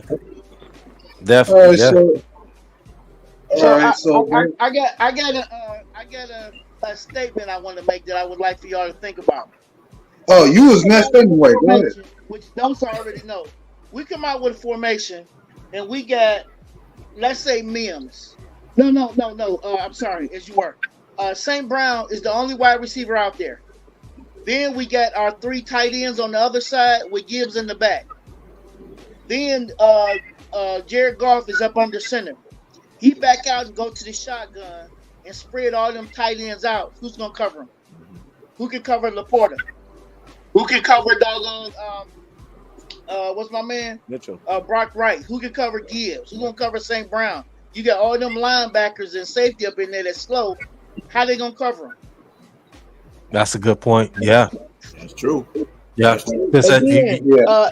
we sort of saw that last. We sort of saw something similar to that last year. A game 2 where they ran like a 13, where obviously I think it was a shotgun play. I think that was the only difference. And you had 3 tight ends on the same side. It was Brock Wright, Zylstra, and TJ. I think Zylstra was on the deepest route, and I think Brock Wright was kind of like in between. I think he was in like the wide spot as a receiver, and St. Brown was only actually wide receiver out there. That was the one drive where it was like 3-4 plays towards I think the second touchdown in the game from St. Brown. Yeah, it was something similar to that. But you actually might be now them still all get together up against the line. I'm talking about spread them out like wide receivers. Like you got the X, the Y, spread them out. Right, that's what I was saying. They had them spread out. They all ran routes. The tight ends all ran routes, and I think the pass ended up being caught by Brock Wright. And so yeah, that could work, and he could do that even better now because people got to remember James Mitchell has the ability to stretch the field. Exactly. Like people got to remember that part. Like so, you get him on the deep right, he's going to get open. Him and Laporta. Oh no, that's a nightmare. Yeah. Yeah, we got the luxury of our tight ends. We got the luxury of our tight ends that can block and run and go run plays too. Not too many teams have that. When you can have tight ends that actually can block even in the run game. So that's a great luxury to have as well. And another great luxury to have is with those tight ends, our safeties is going up against them in practice. So when we go up against Kelsey gonna get his. I mean, you gotta give Kelsey his props. Give him his roses, flowers, as they say. But we can still kind of limit that with, you know what I'm saying, with our tight ends that we have, with our defensive backs going up against them. Kelsey ain't gonna get off as much as he normally would. So for sure. Yeah. Yeah. Yes, sir. So what you been seeing out of the joint practices, Mr. Bangs? Like, what you been seeing? What's the most notable? We still up? Yeah. For me, when I've been seeing like with the defense, my man Will Harris been turning it up. Okay. We gonna try to work and get him back in, hopefully. No, on defense, there you go. They look good, man. We got a couple of INTs that was right there with us with the one. Brought to you by Spring, everybody. Huh? No, you there? Oh, okay. Yeah. So anyway, with the defense, I noticed, AG was out there. Our linebackers and stuff was looking good, but like those said on one of his programs, Aiden Hutchinson is living in the backfield. He's living back there. Not every now and then showing up. He's living back there. Then you got our linebackers, doggone Duracell, Barnes, and doggone Rodrigo. They turning it up, and so is Dan. And I'm sorry, I'm about to say Dan Campbell. My man Campbell. I think, in my personal opinion, Campbell is the X factor on the defense as far as the rookies go, because Campbell is like a throwback to the Pittsburgh Steelers, Jack Lambert and Jack Ham. He's a big linebacker, and he's not scared to make interceptions. He ain't scared to hit. He ain't scared to blitz. He's like an old school throwback. And once he get this thing under his belt, he's gonna be unstoppable. Do you hear me? Unstoppable. He's gonna get. I bet you he get at least 3 picks this season. At least 3. Because, and I know it's happened to everybody on here that played Madden. The quarterback can go out there and throw that ball and be like, damn, I didn't even see it. You know what I'm saying? So, the defense, again, my position and stuff, I didn't see every play, and I don't have the skills like you guys got to breaking down every play. But they did complete some passes, but they didn't complete no passes. Most of the long passes were not completed. And I did see Cam Sutton knock some down and make an INT. And but with saying that, what about my man Emmanuel Mosley? He's supposed to be back in the building next week, right? Yeah. So, okay, do you think panel?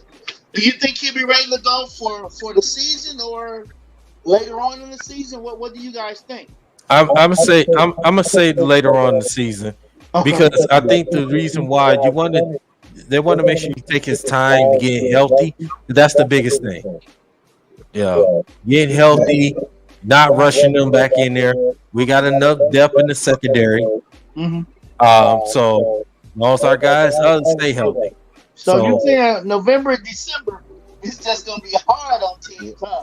Let's go. Yeah, absolutely. Because the simple fact we get a guy like Emmanuel Mosley. He's another guy that's a good playmaker. He just went down with that torn ACL. He had a good year before that injury happened.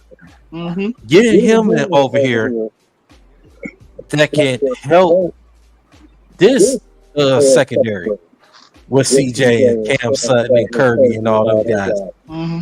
So having him on, I'm like I said, no, let's not rush it to get him back.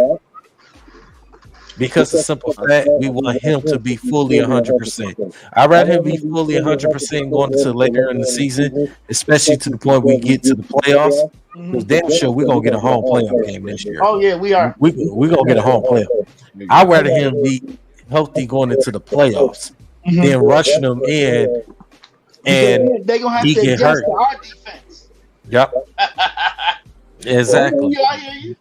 Yeah, so I like I said, later on in the season, that's better for me. As long as he's 100% healthy, that's plain and simple for me. Okay. I'll say this real quick to that. He'll be rushing himself back. I guarantee it, because that man is in the same boat as DJ. He's in the same boat as Mims. He's trying to get the deal. Like, he's played really well and he has not gotten paid, and he knows he has injury history. I completely agree with what you're saying, but I know from his perspective, he's thinking, man, I gotta get out there, because he knows Jerry's a legit starter, and if I come back at week 10, no one's giving me a big deal. You know what I'm saying? Like, he knows that he needs to get paid. I think he's the best corner on the team when healthy. Yeah, I agree. me too. I agree. I agree on that. I can't argue. If he come back after the bye, or you think he'll be in before the bye or after the bye, though? I honestly think he'll be back in October. In time for the Monday night game. There you go. Just the Vegas Raiders? The Jimmy G? If he plays, if he stay healthy. Yeah. There you go. Just saying. All right, so Brew, my guy, what you been seeing in joint practices that you can talk about, and a couple of your highlight reels out there, man? Who you got?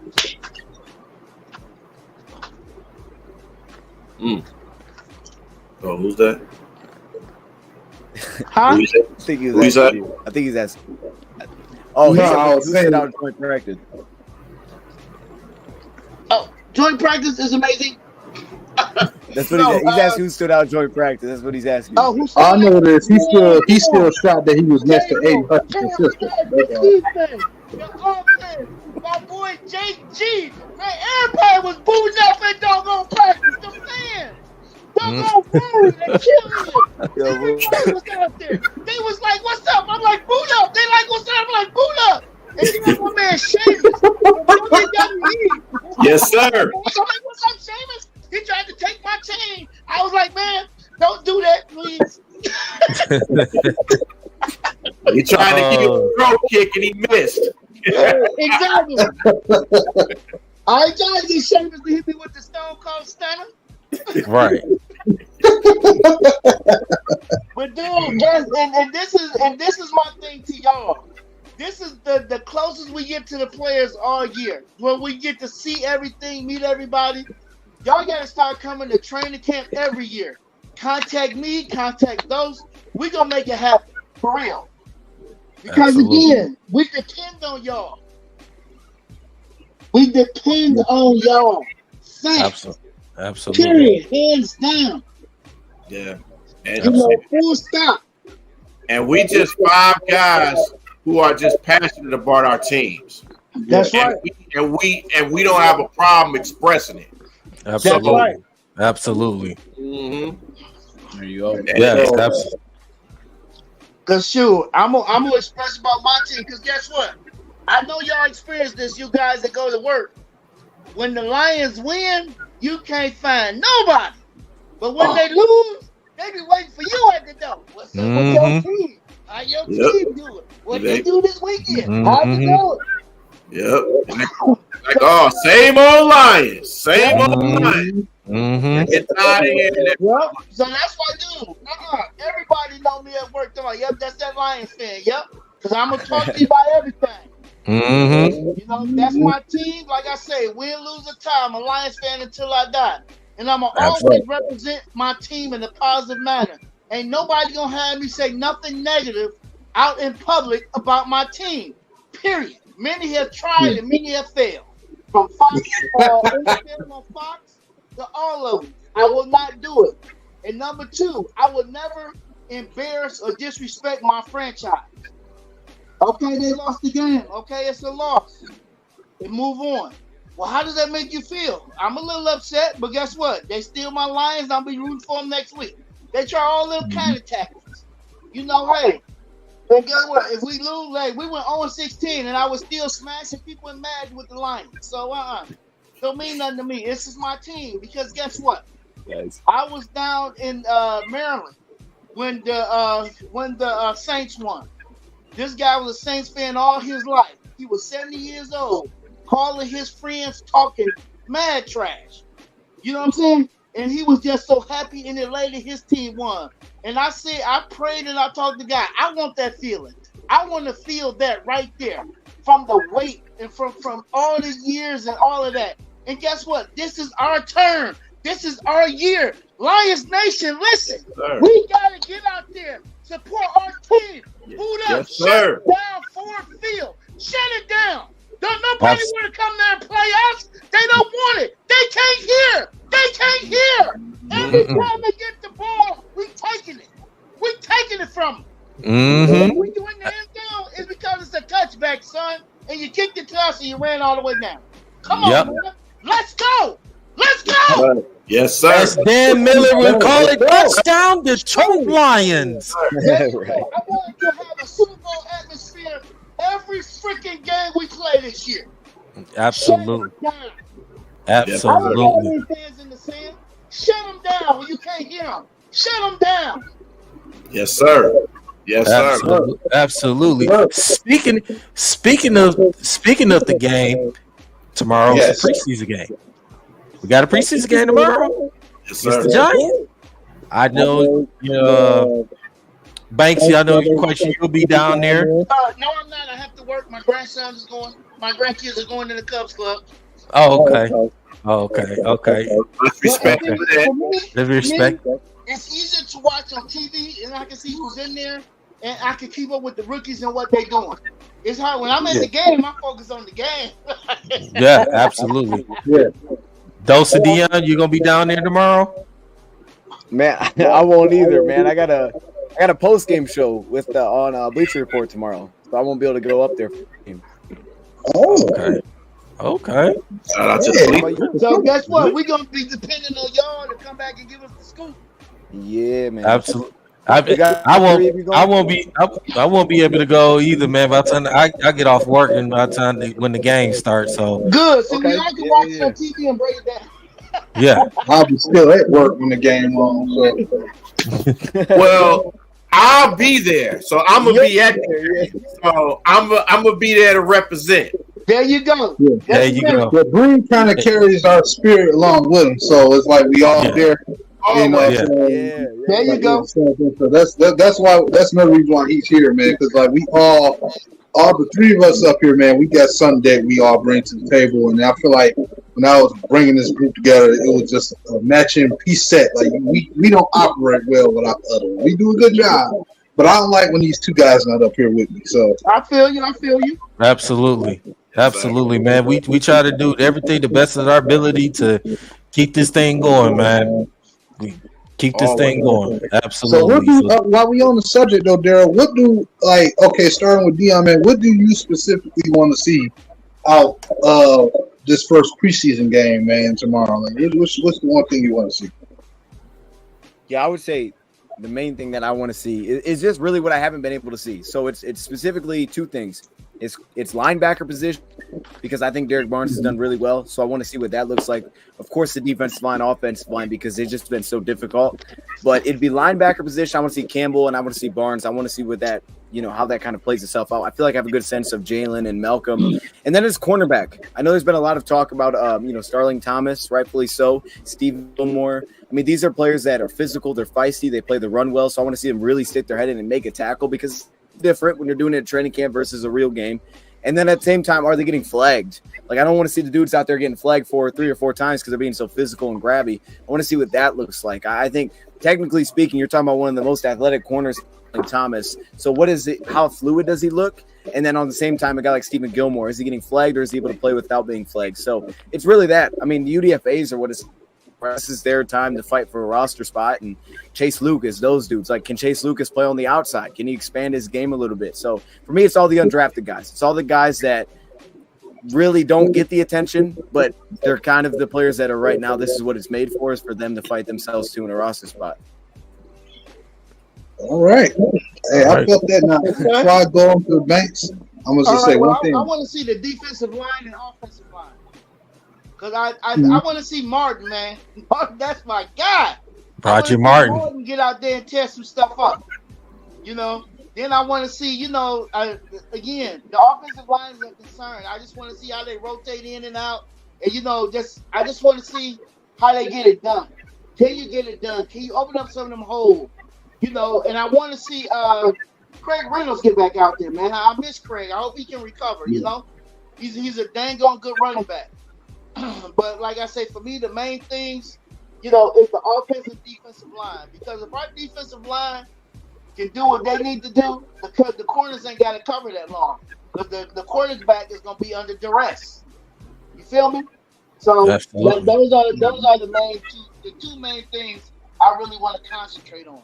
And of course, like you said, the linebackers, the corners. I do want to see all that, but I want to see where it starts. The trenches. Absolutely.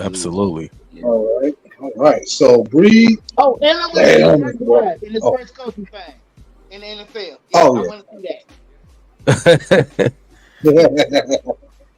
All right, Bree, what you got, man? What you want to see in tomorrow's game, man? Well, I'm eager also with the defense and Teddy Bridgewater and Harris.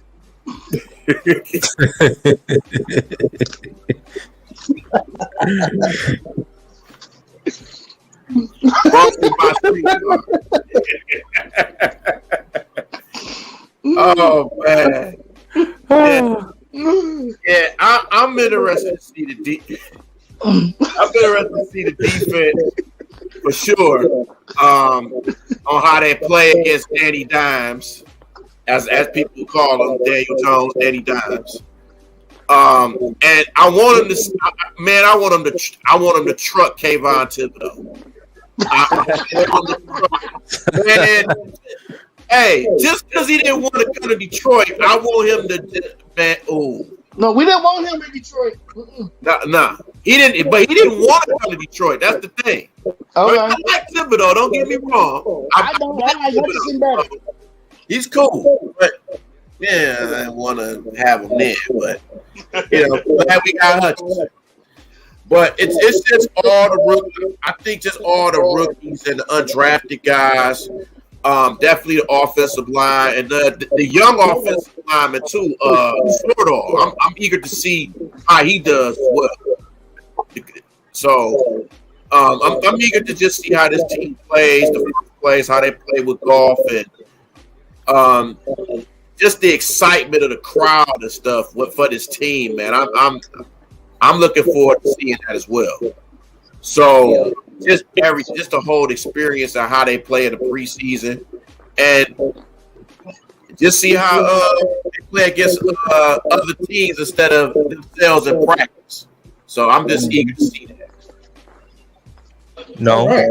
I'm with it, bro. So DC1, what you got for us, bro? I'll let you go ahead and I'll go last. Okay, prima donna, that's right. So, all right. So Dion and Reed actually kind of took some of my answers. So I want to see all our rookies, and I want to see the UDFA's, but I'm gonna go on specific areas. Yeah, I want to see the linebacker core, which I have a strange feeling Anthony Pittman still gonna find his way on the roster. So what? He never gives up. But I want to see also the two young UDFA D tackles.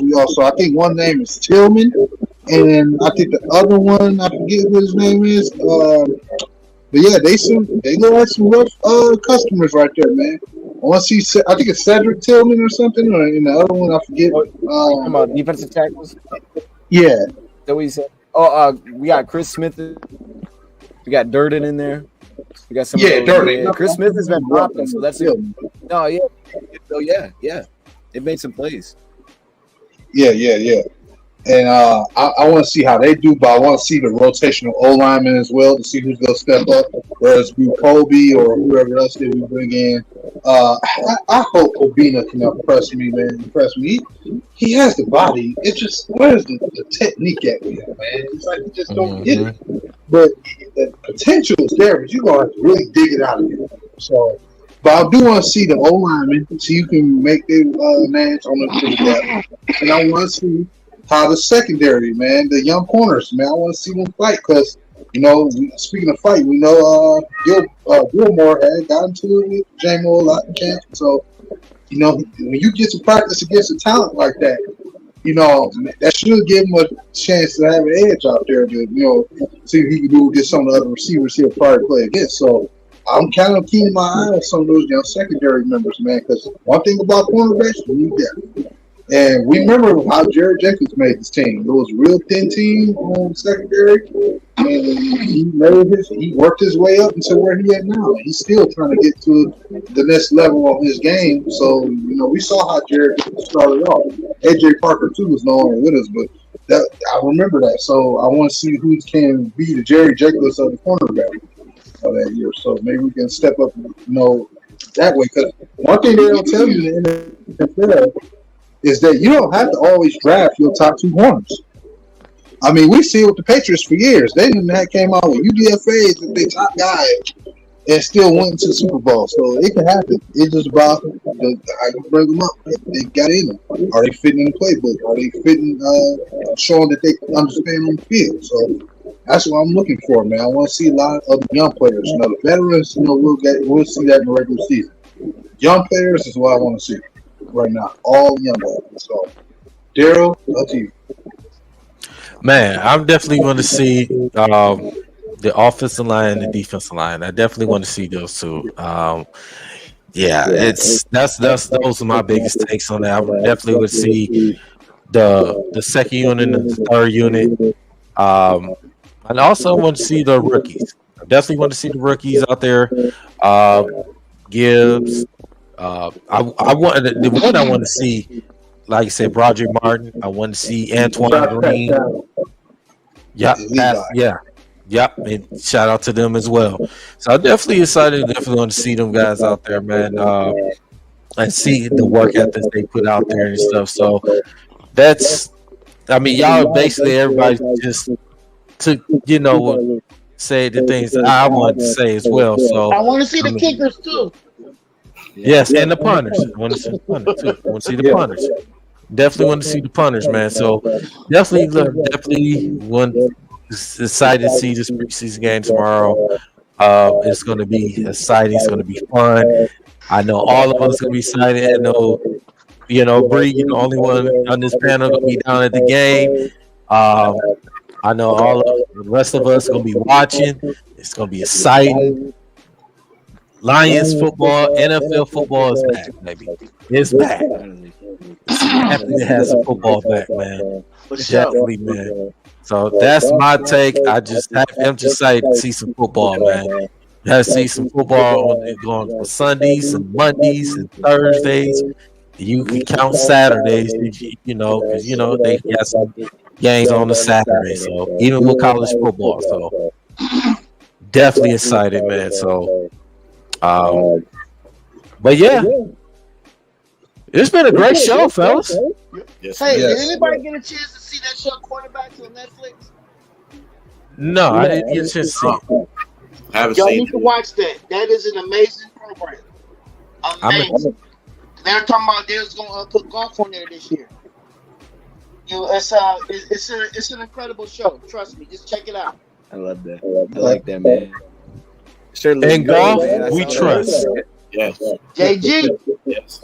Yes, sir. You heard that, Nomus? In golf, we trust. See, you trying to take me there. Nah, you know what? I said. Nah, don't you drag it out of me. I got to mess with you. I got to mess with you, no, man. But yes, man. It's been another great show, man. Great show today, man. Episode 18 of D313XP, man. Dose of Dion, Michael Bank. Man, that thing up. Make sure y'all follow these guys on social media platforms, Instagram, YouTube. Make sure hit TikTok. Make sure y'all hit that like and subscribe. Hit that notification bell as well on that like and subscribe. Follow these guys, man. These are one of the legends, Lions legend fans out here. Yes. When y'all see Mr. Banks, y'all see Dose of Dion. They're the legends, man. They're the legends out there. Come up and get a picture. Come up and say what's up. Yep. Yes, show the love. Show the love, man. Remember, kindness is free. Kindness is free. Absolutely. And I gotta say this too. These you want to see Teddy Red for the ears in the kitchen at the game. We got it. Right. Yep. And I gotta say this too, man.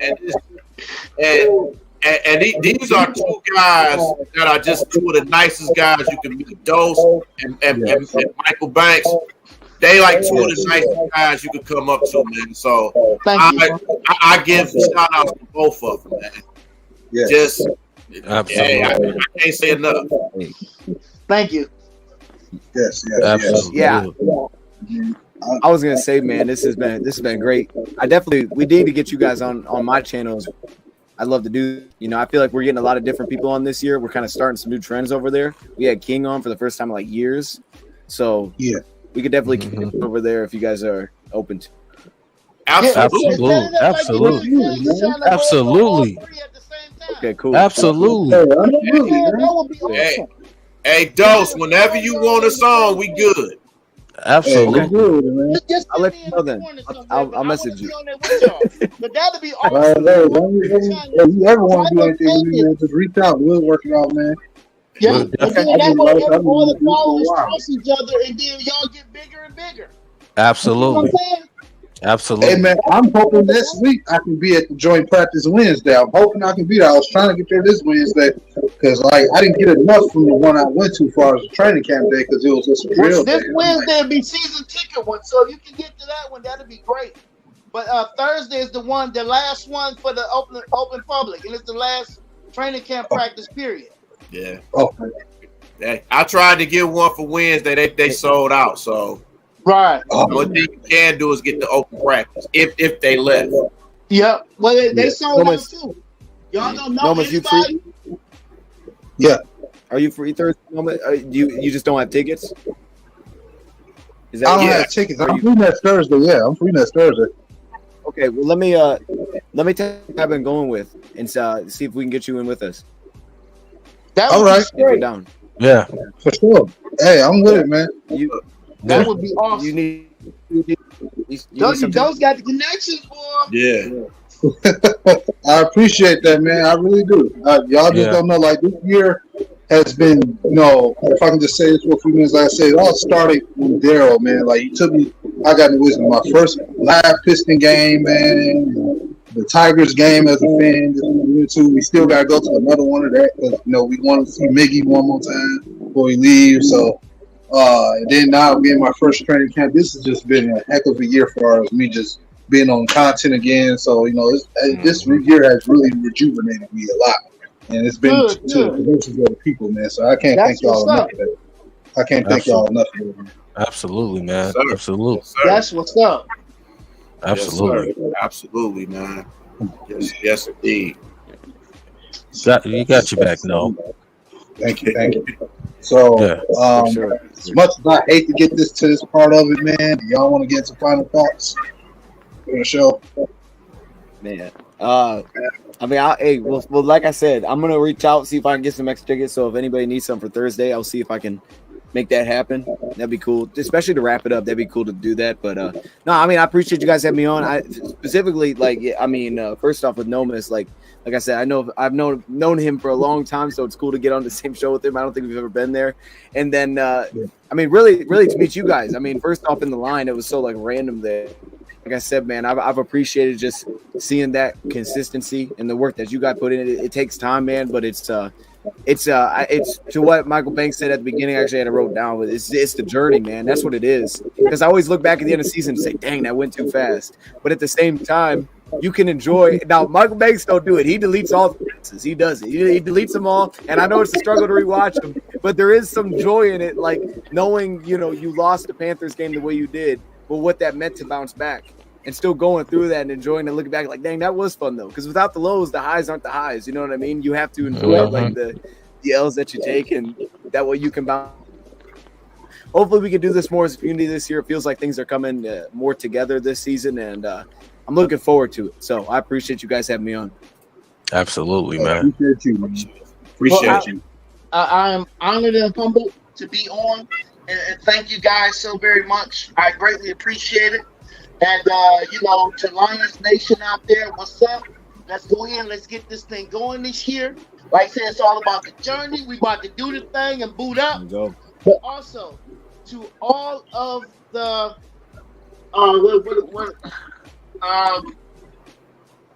my mind just went blank. Anyway, to all the people out here on social media, like those for Dion and you guys, I'm asking, everything, King, Dave, everybody.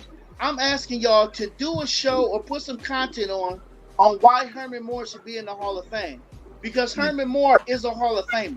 Yes, sir. They're trying to compare Shannon Sharp. I mean, not Shannon Sharp. His brother. Sterling. Your Sterling Sharp. They play with Green Bay. Talking about, they're fighting for him to get in. And to me, Herman was better because he did it with worse. He didn't have that far.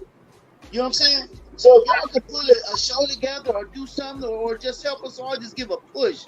Even if we say something at the end of the show or whatever, because, let the Hall of Fame people see what we putting out or whatever to help put that vote in. Because Herman Moore deserves it. Absolutely. Not just for what he did on the field, but what he does off the field as well. Herman Moore does a lot of stuff off the field that don't get in the public or whatever.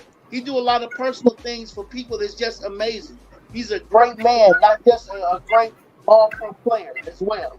So if y'all could, even if y'all got together and just did one show with everybody on there, breaking down the stats and stuff like comparing him to the other ones, because he did break Jerry Rice's record that season. You know what I'm saying? Herman Moore did that. He was unstoppable for a lot of things. So and to just get back to being on the show, I really appreciate it.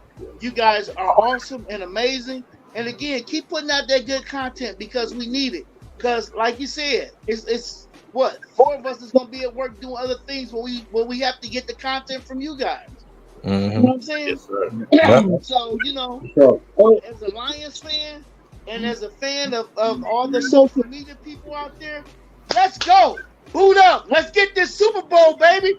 Yes, sir. Here. Y'all got to believe Yes, sir. it. Y'all got to keep putting it. Yes, sir. Let's go. Boot up. Boot up. Yes. Boot up. Yes, sir. Boot up. Boot up, boot up, boot up, boot up. Boot up. Yes, sir. And for you people that don't know what I was in the military, okay? So we got ready to take a hill. They would say, lace them boots up tight and go take this hill. So my thing is, boot up. Let's put them boots on tight. Yes, sir. Let's get this first down. Yes, sir. Boot up. Let's get this touchdown. Yes, sir. Let's win this game. Boot up. Let's get the division. Yes, Boot sir. up. Win these playoff games. Boot Sir. up. Get the Super Bowl, baby. Let's go. Let's go. Let's go, let's go, let's go, let's go. So boot Let's go. boot up. Forward down the field. That's right. Forward down the field all the way to the Super Bowl, baby. Yes, sir. Yes, sir. Yes, sir. All the way. Not just happy to be there, but winning it all. That's what it's all about. Let's say shock the world. Let's That's shock how the world. And that's what we play for. We play to win the game. Exactly. Yep. Yes, And just like David said, if you ain't cheating, you ain't trying. Yep. Oh man. yes, indeed. Agreed. Bree, any final thoughts? Man, first I want to say just thank you, Dose. Thank you, Mike, for just gracing us with your presence, man, and just coming on, man. No, tell them how we met, dude. Tell them how we met. Oh,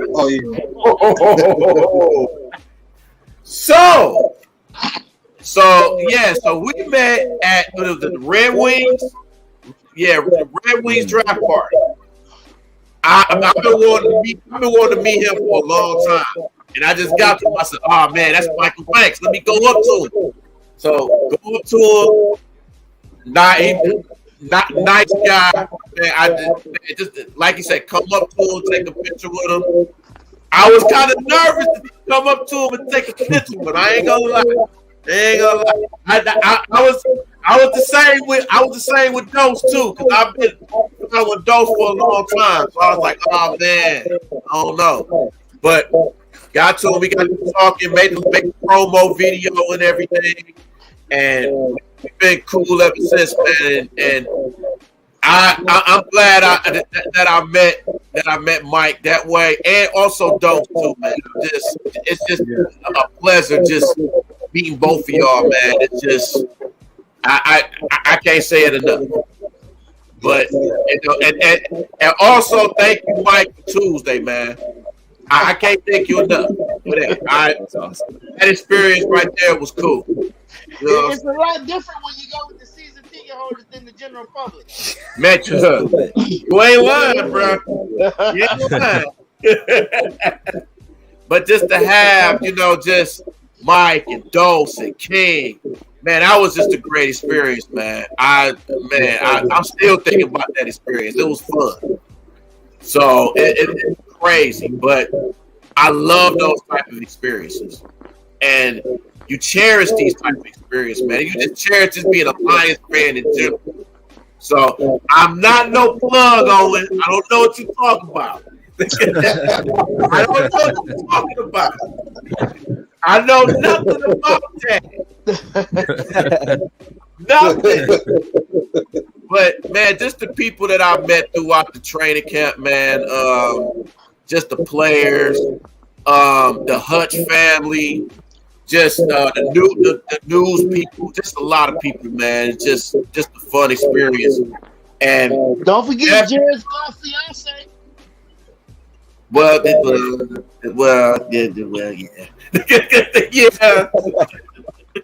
Yeah, can't forget about that. But it's just been a good experience, and definitely Mike and Dose, man, we gotta have you back on, man. We definitely gotta have you back on. Looking forward to it. Yes, sir. Yeah, look, get me back on after the win, bro. When I'm horse and cake off. Yes, sir. Yes, sir. Yeah, crazy. You already know. You already know. Hey, Dose to tell you. Yes, sir. Absolutely. Yes, sir. Nomus? Man, what a fun show. I knew this. Me and Daryl talked all day, like yesterday, today. Like, man, it's going to be a fun show. It's going to be a fun show. This has been long overdue. First off, with Dion alone, this has been long overdue. This should have happened years ago. But, man, it happened when it was supposed to happen, man. So, like I said, I watched you grow. I watched you go through some tough times as a fan and try to still put out content. Despite, what was going on during certain eras of the team, and you did your thing and you kept it going. So, man, you just keep getting better and keep getting better, man. I told you, like I told CA3 when he was here on the show, the world is in your hands, y'all young guys, man. I know I'm like 31 years old now, so I'm a fossil, but man, just keep doing your thing, man. Content is getting better. You're still a young pup. You still a young pup, no. You still a young pup. You're a 90s baby, okay? I'm feeling. All right, I got you. But yeah, man, those men just keep doing your thing, man. We gonna keep in touch more often too. You know what I'm saying? Because like I said, I love having conversations with people, man, about sports teams, Lions and stuff like that. So that's why I created this. This is about the experience. So, and to you, sir, Mr. Banks, tip my hat out to you again, man. Thank you for bringing energy, man. You've been doing this for years. Like I said, man, I'm downtown and I'm at one of those games working it, man, and I run into you. It's gonna be exciting. What area you working in? Well, I gotta go back. I gotta do my training. They usually have me in the tunnel. The last time I was down there, I was in the tunnel where the players come in. I'm in section 120, row 3, right there at the end. When you come out the tunnel, you run straight to where I'm sitting. You run straight to where I'm sitting. I'm diagonally across the tunnel. Gotcha. I'm gonna get on that, man. So I'm gonna get my stuff situated. But man, thank you all for the show, man. Just thank y'all in general for the opportunity to work with y'all and do this, man. This needs to happen. You know what I'm saying? So, of course, to my brothers right here next to me, Daryl and Bree, help posting this show, man. Y'all did a great job. And just blessings to everybody, man. Everybody be safe out here in these streets. Everybody support your team. Be real fans of the team. Say what you mean what you say. And love you, man. Daryl, I'll let you finish this one.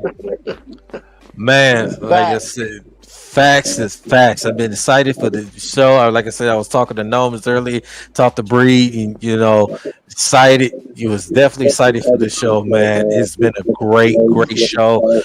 Michael Banks, I met you at the practice, man, came up to you, took a picture with you and stuff, man. That was a great experience. Me and you finally got a chance to meet you because seeing you on social media, man, finally got a chance to meet you. So it was fun, man. And then it was so crazy, with Dion, like I'm in line, he behind me. I didn't even know who he was. Then I'm sitting next to King. You know what I'm saying? And next thing you know, he said, yeah, that's Dose Dion. I'm like, huh? I mean, this word is so small, man. It was just like, wow. I said, this guy Bree was telling me about it. I said, okay. Said I immediately, say, hey, what's your Instagram? What's your Twitter? Hey, Follow him on Twitter, Instagram. Hey, follow, subscribe to his channel on YouTube. So I followed you, Mr. Banks, on Instagram as well, man. It's like, man, y'all are the legends. Y'all one of the legends out here. Don't care what anybody say. Y'all are the one of the legends. Let's let that be known. Let that be said, and let it be continue to be heard. So, man, it was definitely having y'all two guys on the show, man. Of course, for my brothers, Nomis, Jake, and Bree, man. Thank y'all for what y'all always been doing, man. So, man, we're definitely excited for some Lions football. Yes. We can't wait for week 1. Tune in tomorrow for y'all content. Yeah, absolutely, man. We definitely we're gonna bring y'all some content, and make sure everybody hit that like and subscribe to our YouTube channel. Follow us on Facebook. I'm telling you, we're gonna continue to drop more consistent content, whether it's Lions, Pistons, Tigers, Wings, Michigan State. Yeah, I said on 16, I would do it just for you. Michigan, you're a Michigan fan. I'm a State fan. I'm gonna leave it at, so, and myself and Breed as well, State fan. Go Green. Yeah, Go Green. Go. That would be fun. Oh, it's a Dose is a Michigan man. Oh, we gonna have some battles. Oh, we got some battles. Hey, check this out. I'm a fan of both. I'm just more of a State fan more than Michigan. Listen, I'm a State of Michigan fan. When I was in the military, I don't care if it was Eastern, Western, whoever was on TV, I'm watching. So I love both equally, but they be trying to start me to the Spartan side more. Hey, listen, I grew up around a lot of football fans and stuff because I got family that's in Chicago. So I got to hear Bear fans, fighting Illini fans, just all of that, man. I hear it every year. So, crazy. Yeah, but Dion, we're gonna have our battles this year. Get ready for October 21st. Get ready for October 21st, Michigan State. Get ready for that. Get ready for that. I'm gonna be live. I'm gonna be in the chat. I'll be chatting. Absolutely. Like, what's up, Oh yes, absolutely. So I want to give a shout out right quick before we get out here. I want to give a shout out to was in the panel on 16. We also give a shout out to Dynasty Sports Network, man, of Big Willie Styles, King, Cass, Big A. Giving a shout out to those guys up there. Make sure y'all follow them as well, Dynasty Sports Network, on YouTube, and follow them on Facebook and Twitter as well. And also too, man, they want to give a shout out to Trap the Podcast. All the guys that came through on the comments today, man. So on 16, one of our biggest supporters, man. You can already catch them down there at another joint practice, maybe not, but man, give shout out to Owen 16, man. But as that being said, this has been another great episode of D313XP. Mr. Banks, Dosa Dion, Bree, Nomas J, DC1, Go Lions, Driven Detroit, and Golf We Trust. That's right, Jared Goff. Go lead us to the Super Bowl, baby. Sorry, go lead us to multiple Super Bowl. Absolutely. Boot up, let's go, baby. Boot up, let's go. Let's go.